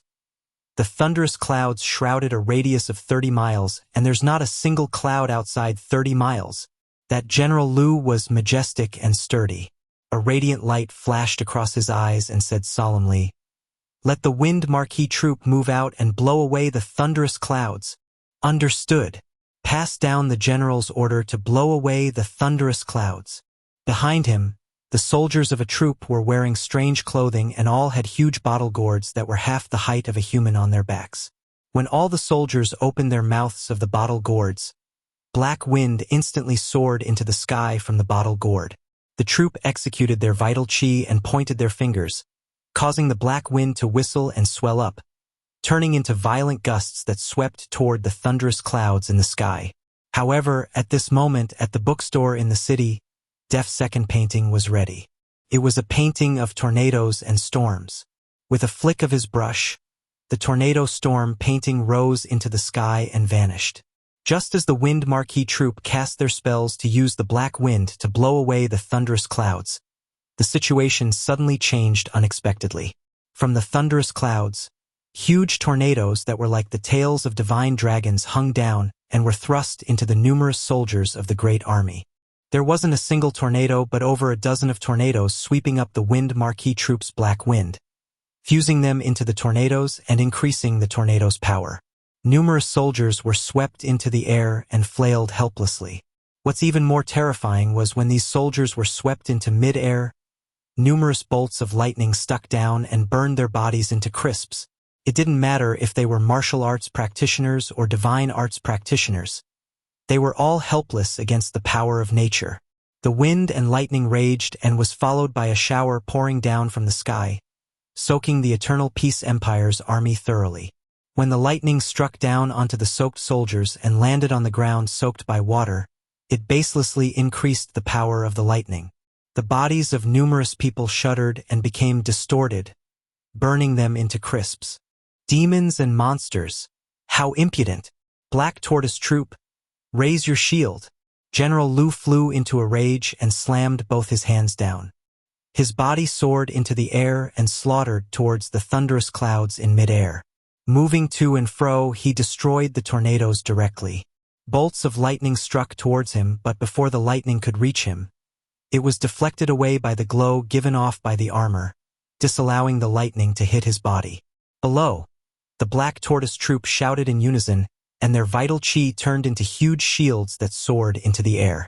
The vital chi shields floated 30 over yards above the various troops that helped to cover them from the shower. The bolts of lightning were also blocked by the Black Tortoise's shield, pacifying the hearts of the troops. The military officers of various troops immediately reorganized their forces and slew all the army deserters, regrouping after their setback. In Border Dragon City, another huge painting flew into the sky. However, it was 100 demons painting. The 100 demons painting slowly disappeared into the sky and vanished without a trace. After it disappeared, vicious-looking devil gods slew their way out from the thunderous clouds and surrounded General Lu to slaughter his men. General Lu's scalp turned numb and he struggled with his life to defend. Yet at this moment, another huge painting flew out from Border Dragon City. General Lu sneaked a glance towards it only to be frightened stiff. It was a falling meteor painting, and in the painting were numerous meteors were falling from the sky. Fall back! Just as General Lu shouted, the meteorological phenomenon in the sky suddenly changed. Huge meteors with blazing tails trailing behind them fell from the sky, tearing through the heavens and smashing toward the Eternal Peace Empire's great army. The paintings of one man that could defend against 1,000,000 mighty soldiers. This makes me think of one person, at the border between Eternal Peace Empire and Great Ruins. In the city gate tower at the border, A middle-aged man with long and shapely eyebrows stood there. Behind him were generals. The middle-aged man was Eternal Peace Imperial Preceptor, and even when the Eternal Peace Empire's great army landed in a critical situation, he remained unmoved and calmly said, "Back when Heavenly Painting Country was still around, the Heavenly Painting Crown Prince was unmatched in his generation and had peerless talent. He was the most beautiful man in Heavenly Painting Country and also the most talented. However, he was enthralled in painting and calligraphy. He once said he didn't care about the matters of the world and only focused on reading the holy books. When Military Wolf Country invaded and wanted to wipe out Heavenly Painting Country, the Heavenly Painting Country couldn't resist their attacks. Meanwhile, the Heavenly Painting Crown Prince was still enthralled in his path of painting, and when he woke up, Military Wolf Country had breached the country and was slaughtering his people. His father, the Emperor of Heavenly Painting Country, was also killed and had his head paraded around by the soldiers. Behind him, the generals of Eternal Peace Empire listened silently and didn't open their mouths. A sword at the waist of a general suddenly soared into the air and transformed into a ray of light that flew into the distance. It flew straight for the 100 demons and devil gods in the thick clouds. Then the Heavenly Painting Crown Prince turned crazy. The long eyebrow Eternal Peace Imperial Preceptor had a deep gaze as he continued. His 2 ears didn't care about listening to the matters of the world that caused the destruction of his country, so what good were these ears? He was an extreme person and bawled on the street. He sliced off his ears and pierced his eardrums. He used the blood of his people to draw and drew out hell. He drew the 18 levels of hell. Afterwards, the entire country of Heavenly Painting Country vanished and became a bottomless abyss. The millions of soldiers of Military Wolf Country fell into the black abyss and became a part of hell, getting eaten by the demon gods of hell. Some of the strong practitioners tried to escape, but they were captured by the devil gods and dragged back into hell. After that battle, it was the end for both Heavenly Painting Country and Military Wolf Country. The two countries perished and the Heavenly Painting Crown Prince had vanished as well. I've been to the ruins of Heavenly Painting Country and jumped into the black abyss. I took a walk around the 18 levels of hell and saw his painting of the 18 levels of hell. I could deeply feel the sorrow and helplessness in that crown prince's heart. At the same time, I also felt pity for his talent. That was why I had requested the emperor to build a pavilion of art saint. In fact, there's nobody more suitable than the Heavenly Painting Crown Prince to be the art saint. I thought I would never see the art saint in my life, and I never would have thought I'd see him again at the borders of great ruins. What a pity he has become our Eternal Peace's enemy. As he spoke, the thunderous clouds, lightning, 100 demons, tornadoes and storm all vanished as ink fell from the sky. The scene caused the soldiers of Eternal Peace shudder in fear. The terrifying phenomenon that had caused so many of their deaths was actually just some ink. City Lord. There's a sorcerer causing havoc in the city. In Border Dragon City, Qin Mu saw the phenomenon in the sky and immediately rushed into the City Lord's manor. He found Granny C and reported, "This sorcerer is casting spells to stop the advance of our Eternal Peace's great army. His power is spectacular and is hidden in the bookstore in the city. May I request City Lord to go forth and kill this sorcerer?" Granny C had a solemn expression and said coldly, "There's such a sorcerer? How dare he create havoc in my territory? What guts! Don't worry, little General Qin. I shall go execute him right now." When she was done, she rushed toward the bookstore aggressively. Qin Mu immediately followed behind. However, by the time he reached the bookstore, the building was already empty. Tales of Hurting Gods. Chapter 78. Sun Ship. Granny C frowned and immediately ordered loudly, "Seal off the entire city and search for the sorcerer. Move all the people in the city to the city plaza. I would like to see who dares to cause mischief under my eyes." The divine arts practitioners of City Lord's Manor received the orders and immediately went to chase everyone in the city, including the merchants, to the city plaza. Qin Mu also frowned.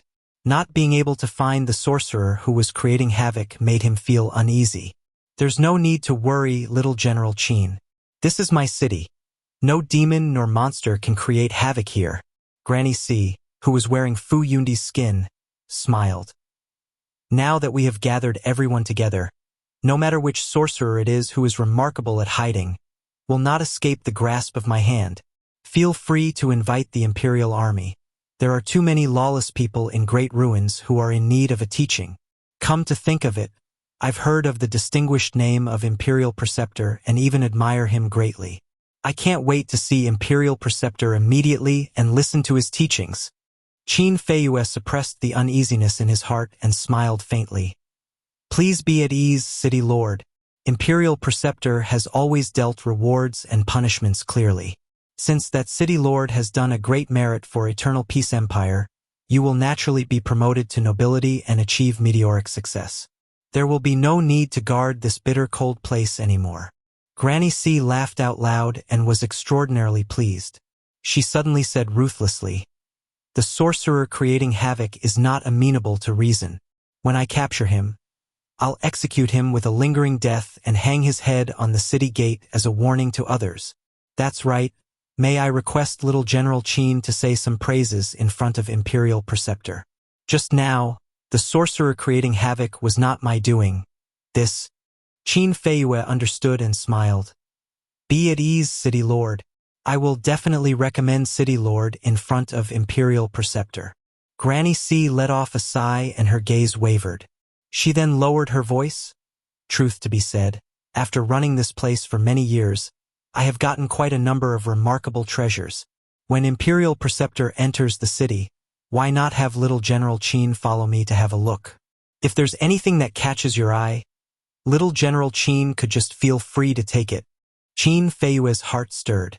There were treasures everywhere in great ruins, and there was no lack of treasures even before the Darkness invasion. Running Border Dragon City for so many years, Fu Yundi had naturally obtained countless of strange and unique treasures. If he could go into his treasure vault to choose a few unique treasures, he will naturally be the one at the winning end. On the Dragon Pillar, Qin Mu couldn't help but be dazzled and impressed when he saw how Def painted and used his paintings as divine arts. Since young, he had learned calligraphy and painting from Def and read intensively. Yet it was still the first time he had seen Def showing his divine arts. With the power of one man to delay the advance of 100,000 men of Eternal Peace Empire's great army, this ability was simply astonishing. If there were no experts in Eternal Peace Empire that could break Def's divine arts, the great army that had 100,000 men would have died under Def's divine arts. "Is that Moor on top of the pillar?" Suddenly, Butcher's voice came from below. Qin Mu stuck his head out to have a look only to see Butcher slicing towards the dragon pillar with his pig slaughtering knives. However, he was bewildered as there no knives landed on the dragon pillar. As Butcher slashed his knives, his body rose upwards as well and landed on the dragon pillars after a while. "What are you doing this for, Grandpa Butcher?" Qin Mu asked curiously. "Burying my divine arts to destroy the dragon pillar." Butcher sheathed his pig slaughtering knives back and used his hands to prop himself over to the dragon's head. Looking at the great army advancing outside of the city, he said, "When the Eternal Peace Empire's great army enter the city, my divine arts will explode in the dead of night. This dragon pillar will then shatter into pieces and be cleanly destroyed by my knife lights." The vanguard of Eternal Peace Empire received the attacks of Def and suffered great casualties. At this moment, the second division of forces had joined together with the vanguard at the border and once again hurried towards Border Dragon City. Even though they had just suffered from Def's attacks, now that both forces were merged, their power had instead become greater. Qin Mu jumped in shock and cried out, "Grandpa Butcher decided to use the darkness to eliminate Eternal Peace Empire's great army?" Butcher nodded his head and said, "I've already buried my divine arts in the other 3 dragon pillars. Only this pillar was left." Qin Mu felt a chill down his spine. If the 4 dragon pillars were to be destroyed at night, what comes for the Eternal Peace Empire shall be a disastrous calamity. When that time comes, it won't be known how many people will die in the darkness from unnatural causes. Qin Mu hesitated. "Grandpa Butcher, the people in this city," Butcher smiled. "When Def cast his spell just now and attacked the Eternal Peace Army, Granny C sealed off the entire city and gathered everyone to the city plaza." Qin Mu instantly felt at ease. There were many ancient temples in the city plaza that worshipped various stone statues. The temples there would help defend against the darkness invasion. It was apparent that Granny C and Def had already communicated with each other and set up this scheme. When the dragon pillars collapsed, the darkness will invade. The city plaza, which was surrounded by the temples, will become a safe zone. Since all the commoners are already there, they will naturally be safe. When the night falls, the Eternal Peace Empire's great army shall be annihilated. The only ones able to escape will only be Eternal Peace Imperial Preceptor and a few strong practitioners. When that time comes, it will be when we will have our final battle. Butcher smiled. Therefore, Village Chief has also come. Qin Mu was bewildered. What can Village Chief do when he already had no limbs? Butcher was slightly excited and chuckled. We'll be able to see the strongest sword then versus the strongest sword now. Goddamn. I can't wait for it to be nighttime now. What is that? His expression suddenly froze as he looked towards the distance blankly. As if he had seen a ghost, he cried out, "What the F***ck is that?" Qin Mu followed his gaze and was slightly stunned. He could only see a tiny black dot and didn't know why Butcher was startled. However, the direction where the tiny black dot is should be Star Sea, which was 70 miles away from border Dragon City. F***ck. F***ck. Vulgarities spewed out continuously from Butcher. He suddenly rose into the sky and landed down before shouting, "Stay there and don't move. I'll go find Village Chief, Apothecary, and the rest." This is still the first time I'm seeing such a thing after staying in Great Ruins for so long. F***ck. Qin Mu was bewildered. It was still the first time he has seen Butcher losing his composure. When Butcher was insane, he had never spewed out so many vulgarities either. At most, he would only scold the damned heavens. Looking at the tiny black dot, he was suddenly stunned again. The tiny black dot had become much bigger. The tiny black dot became bigger and bigger. It was like a needle poked on a piece of white paper, but now it was like an ink blotch which was still getting bigger. Suddenly, figures flashed by and a few people instantly appeared beside Qin Mu. They were the limbless village chief, the faceless apothecary, Mute, and the rest. Blind, however, wasn't around. He should have been captured to the city plaza by the people of the gambling den. My God! Apothecary looked at the black and was extremely shocked as he muttered, "What a huge ship! The legends are true. There is truly such a ship." Village Chief was also in a shock and muttered, "Why did this ship appear at this time?" Mute was in a daze and stared blankly. Def was also in a daze. F***ck. Butcher still continued to scold with vulgarities. Qin Mu opened his heaven's eyes and tried his best to see the black but he couldn't see it clearly. Gradually, the black dot grew bigger and bigger. It was now as big as a pitch-black plate and was still becoming bigger. Soon the black plate became 3 yards long. Not long after, the plate had an area of several r. Tremors kept on coming from the ground below. Qin Mu felt his legs becoming numb as the tremors became stronger and stronger. It was as if there was an enormous monster continuously moving forward. He felt the air and the temperature rising as if it was the heat given off by the sun and was scorching the earth. However, it was still spring and 2 months away from summer. Afterward, Qin Mu saw what Village Chief and the rest saw. A ship moved forward from Star Sea and was getting closer and closer. It was indeed a ship that was moving forward. On top of the ship floated a black sphere that was getting bigger and bigger. Qin Mu's expression became weird and the shock in his heart multiplied several times. After some time did he let out a murky breath and grit his teeth. F***ck. Butcher stared at him. Children should not say such vulgarities. F***ck. What is this thing that had just appeared? The ship that was coming over was extremely enormous. It was a ship formed by tall and majestic volcanoes, which were spewing thick smoke and flames into the clouds. Lightning flashes all through the thick smoke and there were sparks continuously lighting up the sky. The shape of the mountain was also very strange as there were no mountain peaks. The shape of the ship was also similar in that there was no building on top of it but majestic palaces that were a dazzling sight. Despite it being shrouded in the thick smoke, The palaces were still shining in a brilliant gold and were very gorgeous. There were also chains that were so thick they could only be hugged by dozens of people floating in the sky like the string of a kite. These chains were all tied to that huge pitch-black sphere. While it was moving in the air, the chains collided together and gave off rattling sounds. And when the huge pitch-black sphere was being dragged, it would give off loud rumbles. Even the air droned from the tremors as if the sphere was extremely heavy. At this moment, the ship was traveling down surging river, causing the huge river of great ruins to boil from the heat and run dry. The fish monsters and river monsters all jumped ashore and fled. This is... Qin Mu was stunned for a moment and cried out, "Sun Ship! Tales of Herding Gods." Chapter 79. Sun Herders of Great Ruins. Village Chief, Apothecary and the rest all looked towards him in bewilderment. Apothecary then asked curiously, "Muer, have you seen this ship before?" "I've seen it from the topographic map of Great Ruins." Qin Mu also wavered mentally and physically. This humongous thing that looked like a ship should be the sun ship that he saw on the map in Doom Suppression Palace. When he originally saw the term sun ship, he was still bewildered as to why it was called sun ship. However, now he knew.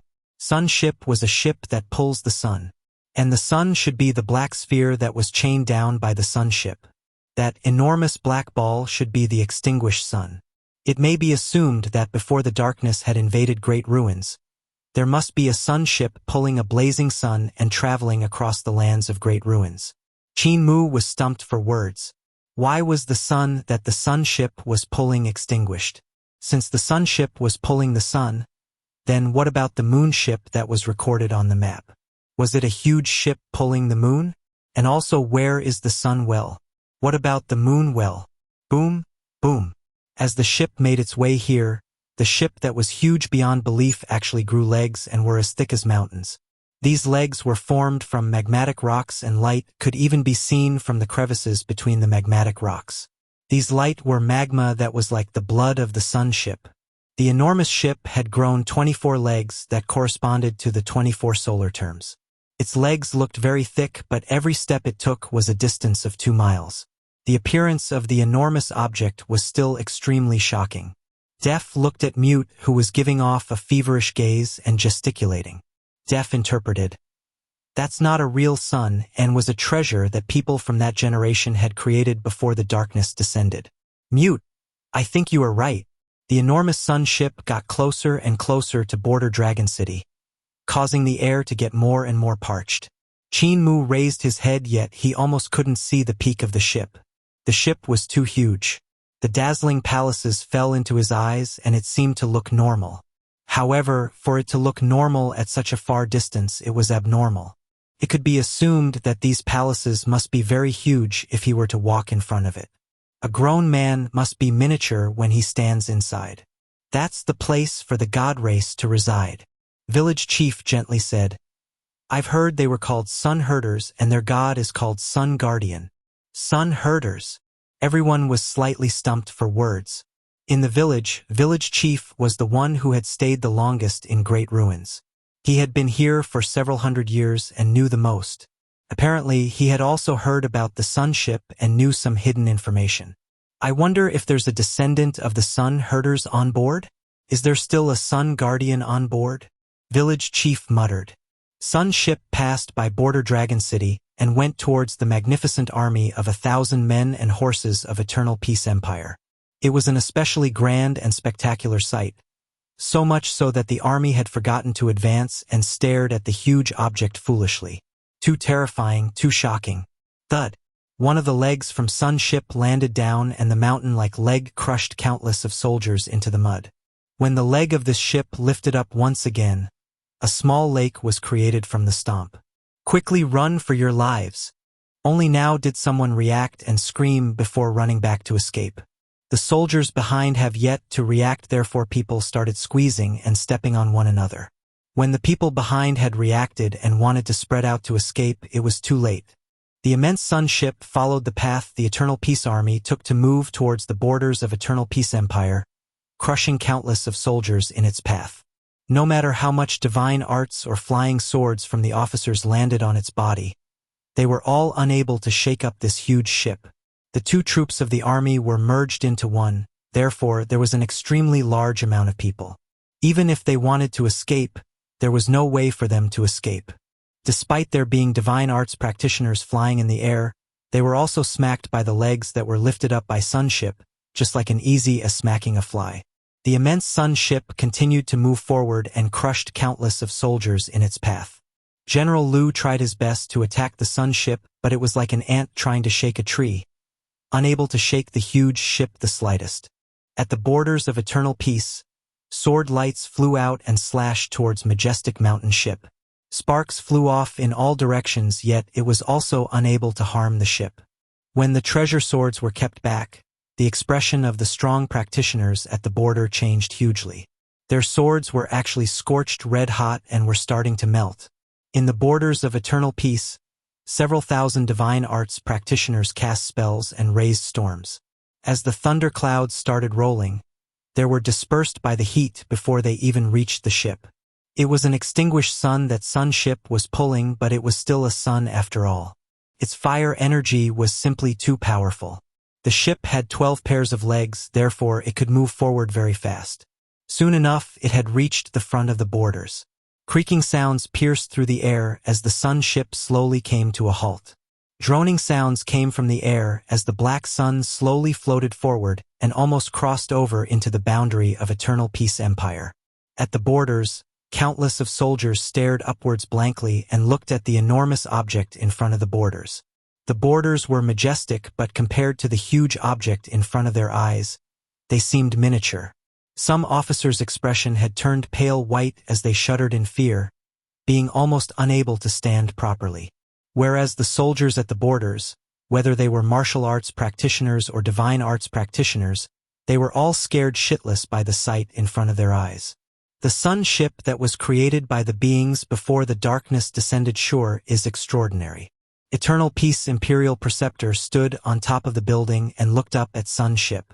This magnificent ship gave everyone an extreme pressure, and even he was lightly palpitating. On the peak of sun ship and in front of the palaces, he saw a figure standing there. He raised his head and looked at the black sun. Even though this black sun was as huge as a real sun, it was still shocking enough. One can imagine what a spectacular sight it would be if the sun was reignited. This sun may be extinguished, but if Eternal Peace Empire's army was to collide with this enormous object, it would be like a mantis trying to stop a chariot, overestimating their own capabilities. He could feel the divine energy coming from sun ship. There are still heavenly gods that are alive. The mysterious great ruins can't be threaded on rashly. Imperial Preceptor raised his hand and ordered, "Pass down my order to fall back and never set foot into great ruins for the next 50 years. The hearts of various generals behind him shuddered and immediately passed down his order. Eternal Peace Imperial Preceptor raised his head and his gaze landed on the palaces. He then said softly, "Sun ship can't protect great ruins forever. Even the heavenly gods will die. The sun herders are merely a declining race. 50 years later, my Eternal Peace Empire will have the mighty power to unify great ruins. Therefore, it's not wise to fight them head on now." He turned and walked down the city gate tower. The urgent gong sounds used to halt troops rang from the city. As the soldiers outside the borders heard the gong, it was as if they were relieved from a burden, and all of them ran back towards the borders. The enormous sun ship also slowly raised its legs and changed direction, stomping its way towards Border Dragon City. Not long later, the remnant of Eternal Peace Empire's army returned back to the borders, and sun ship had reached the boundary of Border Dragon City. Raising his head up, a towering ship piercing the heavens that was pulling a black sun was something Qin Mu had never dreamed of.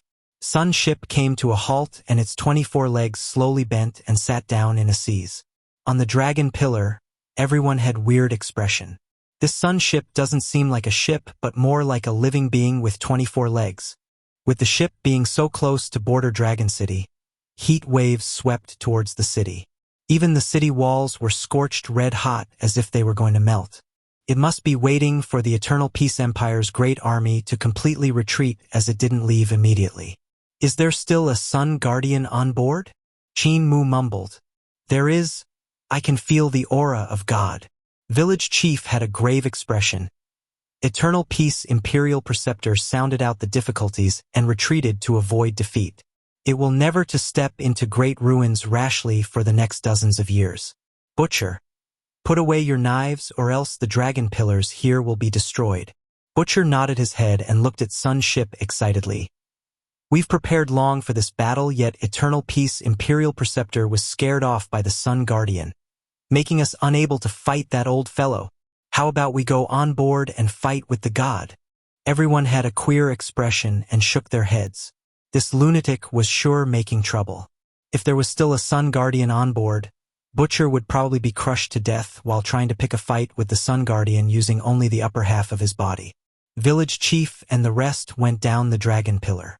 Qin Mu continued to look upwards, his gaze wavering. He very much wanted to climb up this magnificent ship and have a look what's up there. Exactly what kind of generation it is for them to be able to build such enormous object that could even pull the sun and move? Thinking until here, the bow of the sun ship suddenly tilted downwards. Qin Mu turned lifeless.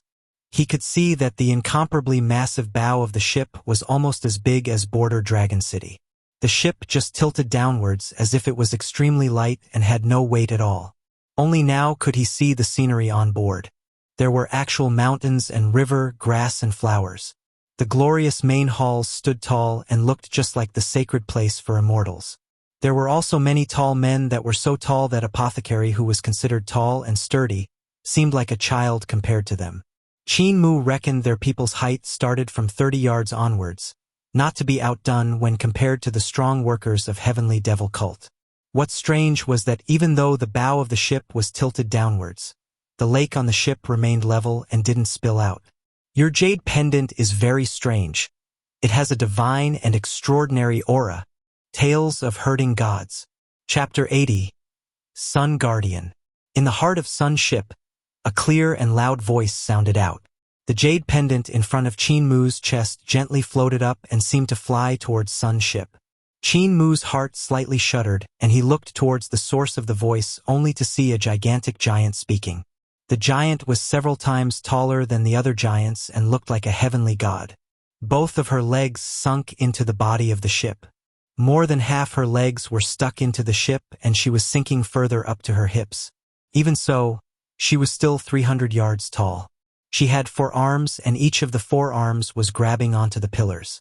Each pillar had chains that coiled around them. These were the chains that were chaining onto the black sun in the sky. Her body flared up with flames like a human on fire. The blazing fire energy makes Qin Mu feel like he was being burned while looking at her. Strangely, when Qin Mu saw her facial features, it was not of an adult woman but of a little girl whose age was even younger than his. However, with such a tall and huge body, how could it be a little girl? She seemed very exhausted and was gasping for breaths. Senior recognized this jade pendant? Qin Mu's heart trembled and immediately removed the jade pendant from his chest. He then saw all 4 hands of the female giant loosened and her body gradually shrunk. Not long after, she turned from a giant who was over 300 yards tall into a little girl who was a head shorter than Qin Mu. Senior. Her voice was very melodious and she smiled very happily. She panted a few times before continuing, I'm not a senior. She expended a lot of effort to pull her legs out from the ship's body. This sun ship was very weird. Her legs were actually fused together with the ship and the flames of the ship were like blood vessels penetrating her legs, requiring a great deal of effort to be able to pull them out. When she pulled out her legs, the place she stood on regained its level. Where her legs and the ship had fused were 2 holes which were slowly regenerating. This little girl tried to walk, but her legs were trembling and she almost fell to the ground. She immediately used her 4 hands to break her fall and asked, embarrassed, Can you come on board?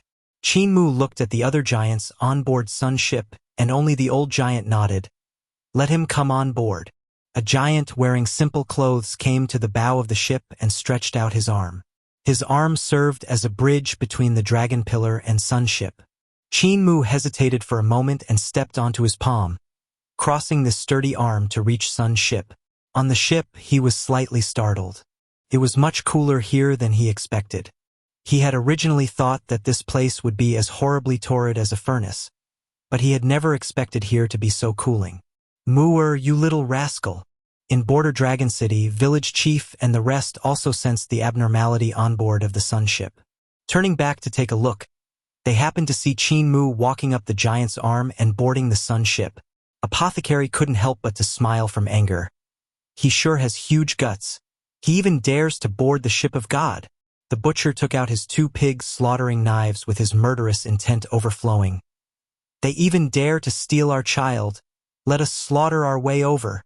Village chief stared at him and said calmly, "They have no ill intention. Let Mooer be. There doesn't seem to be a god aboard that ship." Qin Mu walked to the side of the little girl and sun ship gradually tilted back horizontally. Because she hasn't walked for a long period of time, the little girl's legs were inconvenient to move and it was strenuous for her to stand up for a greeting.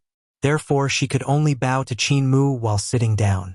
Qin Mu returned her greeting and passed his jade pendant into her hands. The little girl carefully inspected it and pondered. Bizarre and cryptic language came from her mouth as she asked an old giant beside her. The old giant revealed an astonished expression and inspected Qin Mu, replying in a similar language that was difficult to understand. God language! Qin Mu was astonished. The young and the old were conversing in God language. He had heard the language of God before, but he didn't understand the meaning within. Therefore, he had no idea what they were saying. Both of them said a few sentences and the girl returned the jade pendant back to Qin Mu. Grandpa Patriarch said that your jade pendant is not a god, not a devil, and not a Buddha. He has seen this kind of things before and it should be from Carefree Village of Great Ruins. Carefree Village? Qin Mu's mind shuddered. Where's Carefree Village? The girl then asked the old giant again, and the old giant hesitated for a moment before saying some cryptic language. The girl shook her head. Carefree Village is very mysterious and will only appear when the darkness shroud Great Ruins. He also doesn't know where it is. Qin Mu was slightly disappointed and remembered the name Carefree Village. Carefree Village could be his birthplace where his parents are. No matter what, he will have to find this place. I was impressive, right? The girl chuckled. Qin Mu was stumped for words with a weird expression. You are the one driving sun ship and scared the Eternal Peace Empire's great army away? The girl was immensely proud of herself. You didn't expect it, right? Qin Mu indeed didn't expect it. Not only was the Eternal Peace Imperial Preceptor scared off by her, even Village Chief, Mute, and the rest jumped in shock.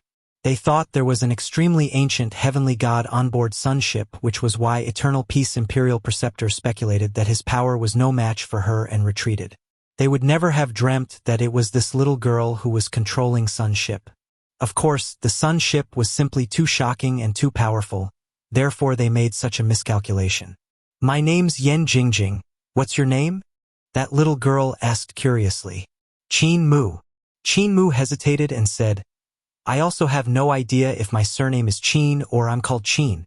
It was because of this Qin word on my jade pendant that village chief chose my surname as Qin. The meaning of Mu is to herd cows. What's the meaning of Yen Jingjing? It means there's a lot of suns and fire. Yen Jingjing tried her best to stand up, but she must not have used her legs for a long time. Therefore she walked unsteadily. Qin Mu saw that the muscles on both of her legs have dried up and became very thin. With only skin clinging to her bones, there was not an ounce of flesh.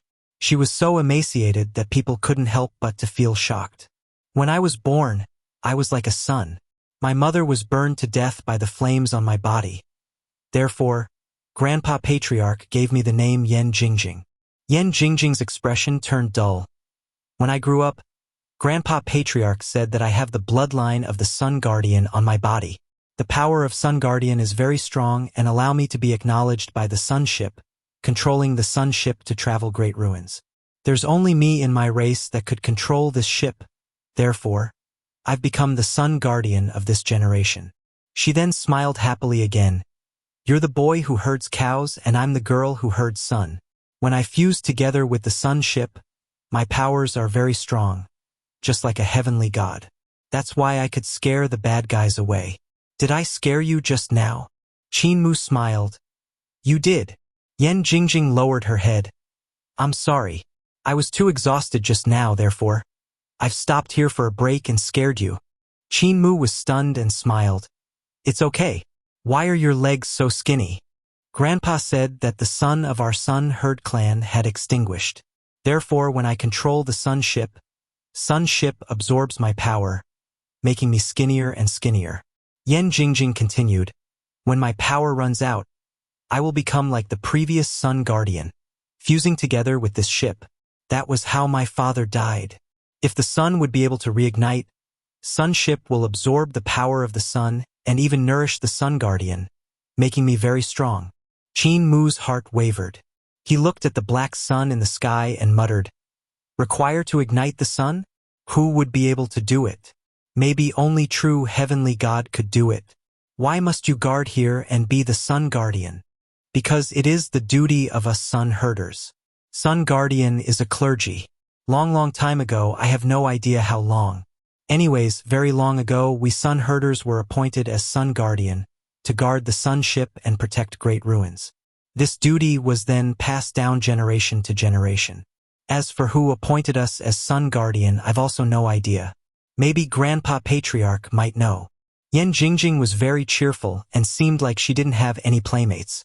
She sat down and chattered non-stop with Qin Mu, talking about all the interesting stuff she had seen along with her journey. Qin Mu looked around. The Sun Herd clan were all giants and there were young boys and girls who could play together with Yan Jingjing. However, they all revered Yan Jingjing very much and didn't dare to come forward. Furthermore, these people were also very tall and sturdy. They were much taller and stronger than Yan Jingjing. Yan Jingjing looked more like she belonged to the human race and was different from them. Qin Mu guessed that maybe Yan Jingjing had the bloodline of a human. However, it could be possible that it was because her power was being absorbed by the sun ship, therefore her body had become smaller. What was strange was when Yan Jingjing fused with the sun ship, she instead became abnormally tall and sturdy, just like an awe-inspiring heavenly goddess, which meant that his guess might not be accurate. What he didn't know was that the Sun Herd clan wasn't naturally huge. It was because they had to stay on sun ship where there was a divine energy flowing around in the air. When the Sun Herders of Sun Herd clan consume food, they would unknowingly consume this divine energy, resulting in their bodies to become abnormally tall and sturdy. It was because Yan Jingjing's power was absorbed by sun ship. Therefore, the power she ingested wasn't enough to cover the power that was absorbed. Therefore, she didn't become tall and sturdy like the rest of her clansmen. When she fused with sun ship, the power of sun ship and hers would combine together, which was why she could become as imposing as a heavenly god. In the future, if I have the ability, I will help you ignite the sun and free you, Qin Mu declared. Really? Yan Jingjing's eyes sparkled brightly and excitedly said, I'll wait for this day to come. Then I'll be able to walk and be like everyone else. Qin Mu nodded his head heavily and smiled. I'll definitely find a way to ignite this sun. At this moment, the giant patriarch came over and said, Sun Guardian, the army of Eternal Peace Empire has completely retreated. Yan Jingjing stood up with difficulty and waved at Qin Mu with a sweet smile. I have to go too. I'll leave from Star Sea and come out from Sun Well. If you want to find me, you can just come to Sun Well. Qin Mu nodded his head and the girl walked unsteadily back to the pillars. As her hand touched the pillar, her body rapidly expanded and her legs sunk into sun ship, fusing together with it. Her hands grabbed on to the other 3 pillars and her body started to ignite with blazing flames, making her unapproachable. The giant patriarch came over and sent Qin Mu back to the bow of the ship. The old and gray-haired sun herder had a deep grief tone in his voice as he said softly, The Sun Guardian does not have many years to live. Qin Mu's heart shuddered and raised his head to look at the elder. He then looked at the giantess in flames and Yan Jingjing was smiling at him.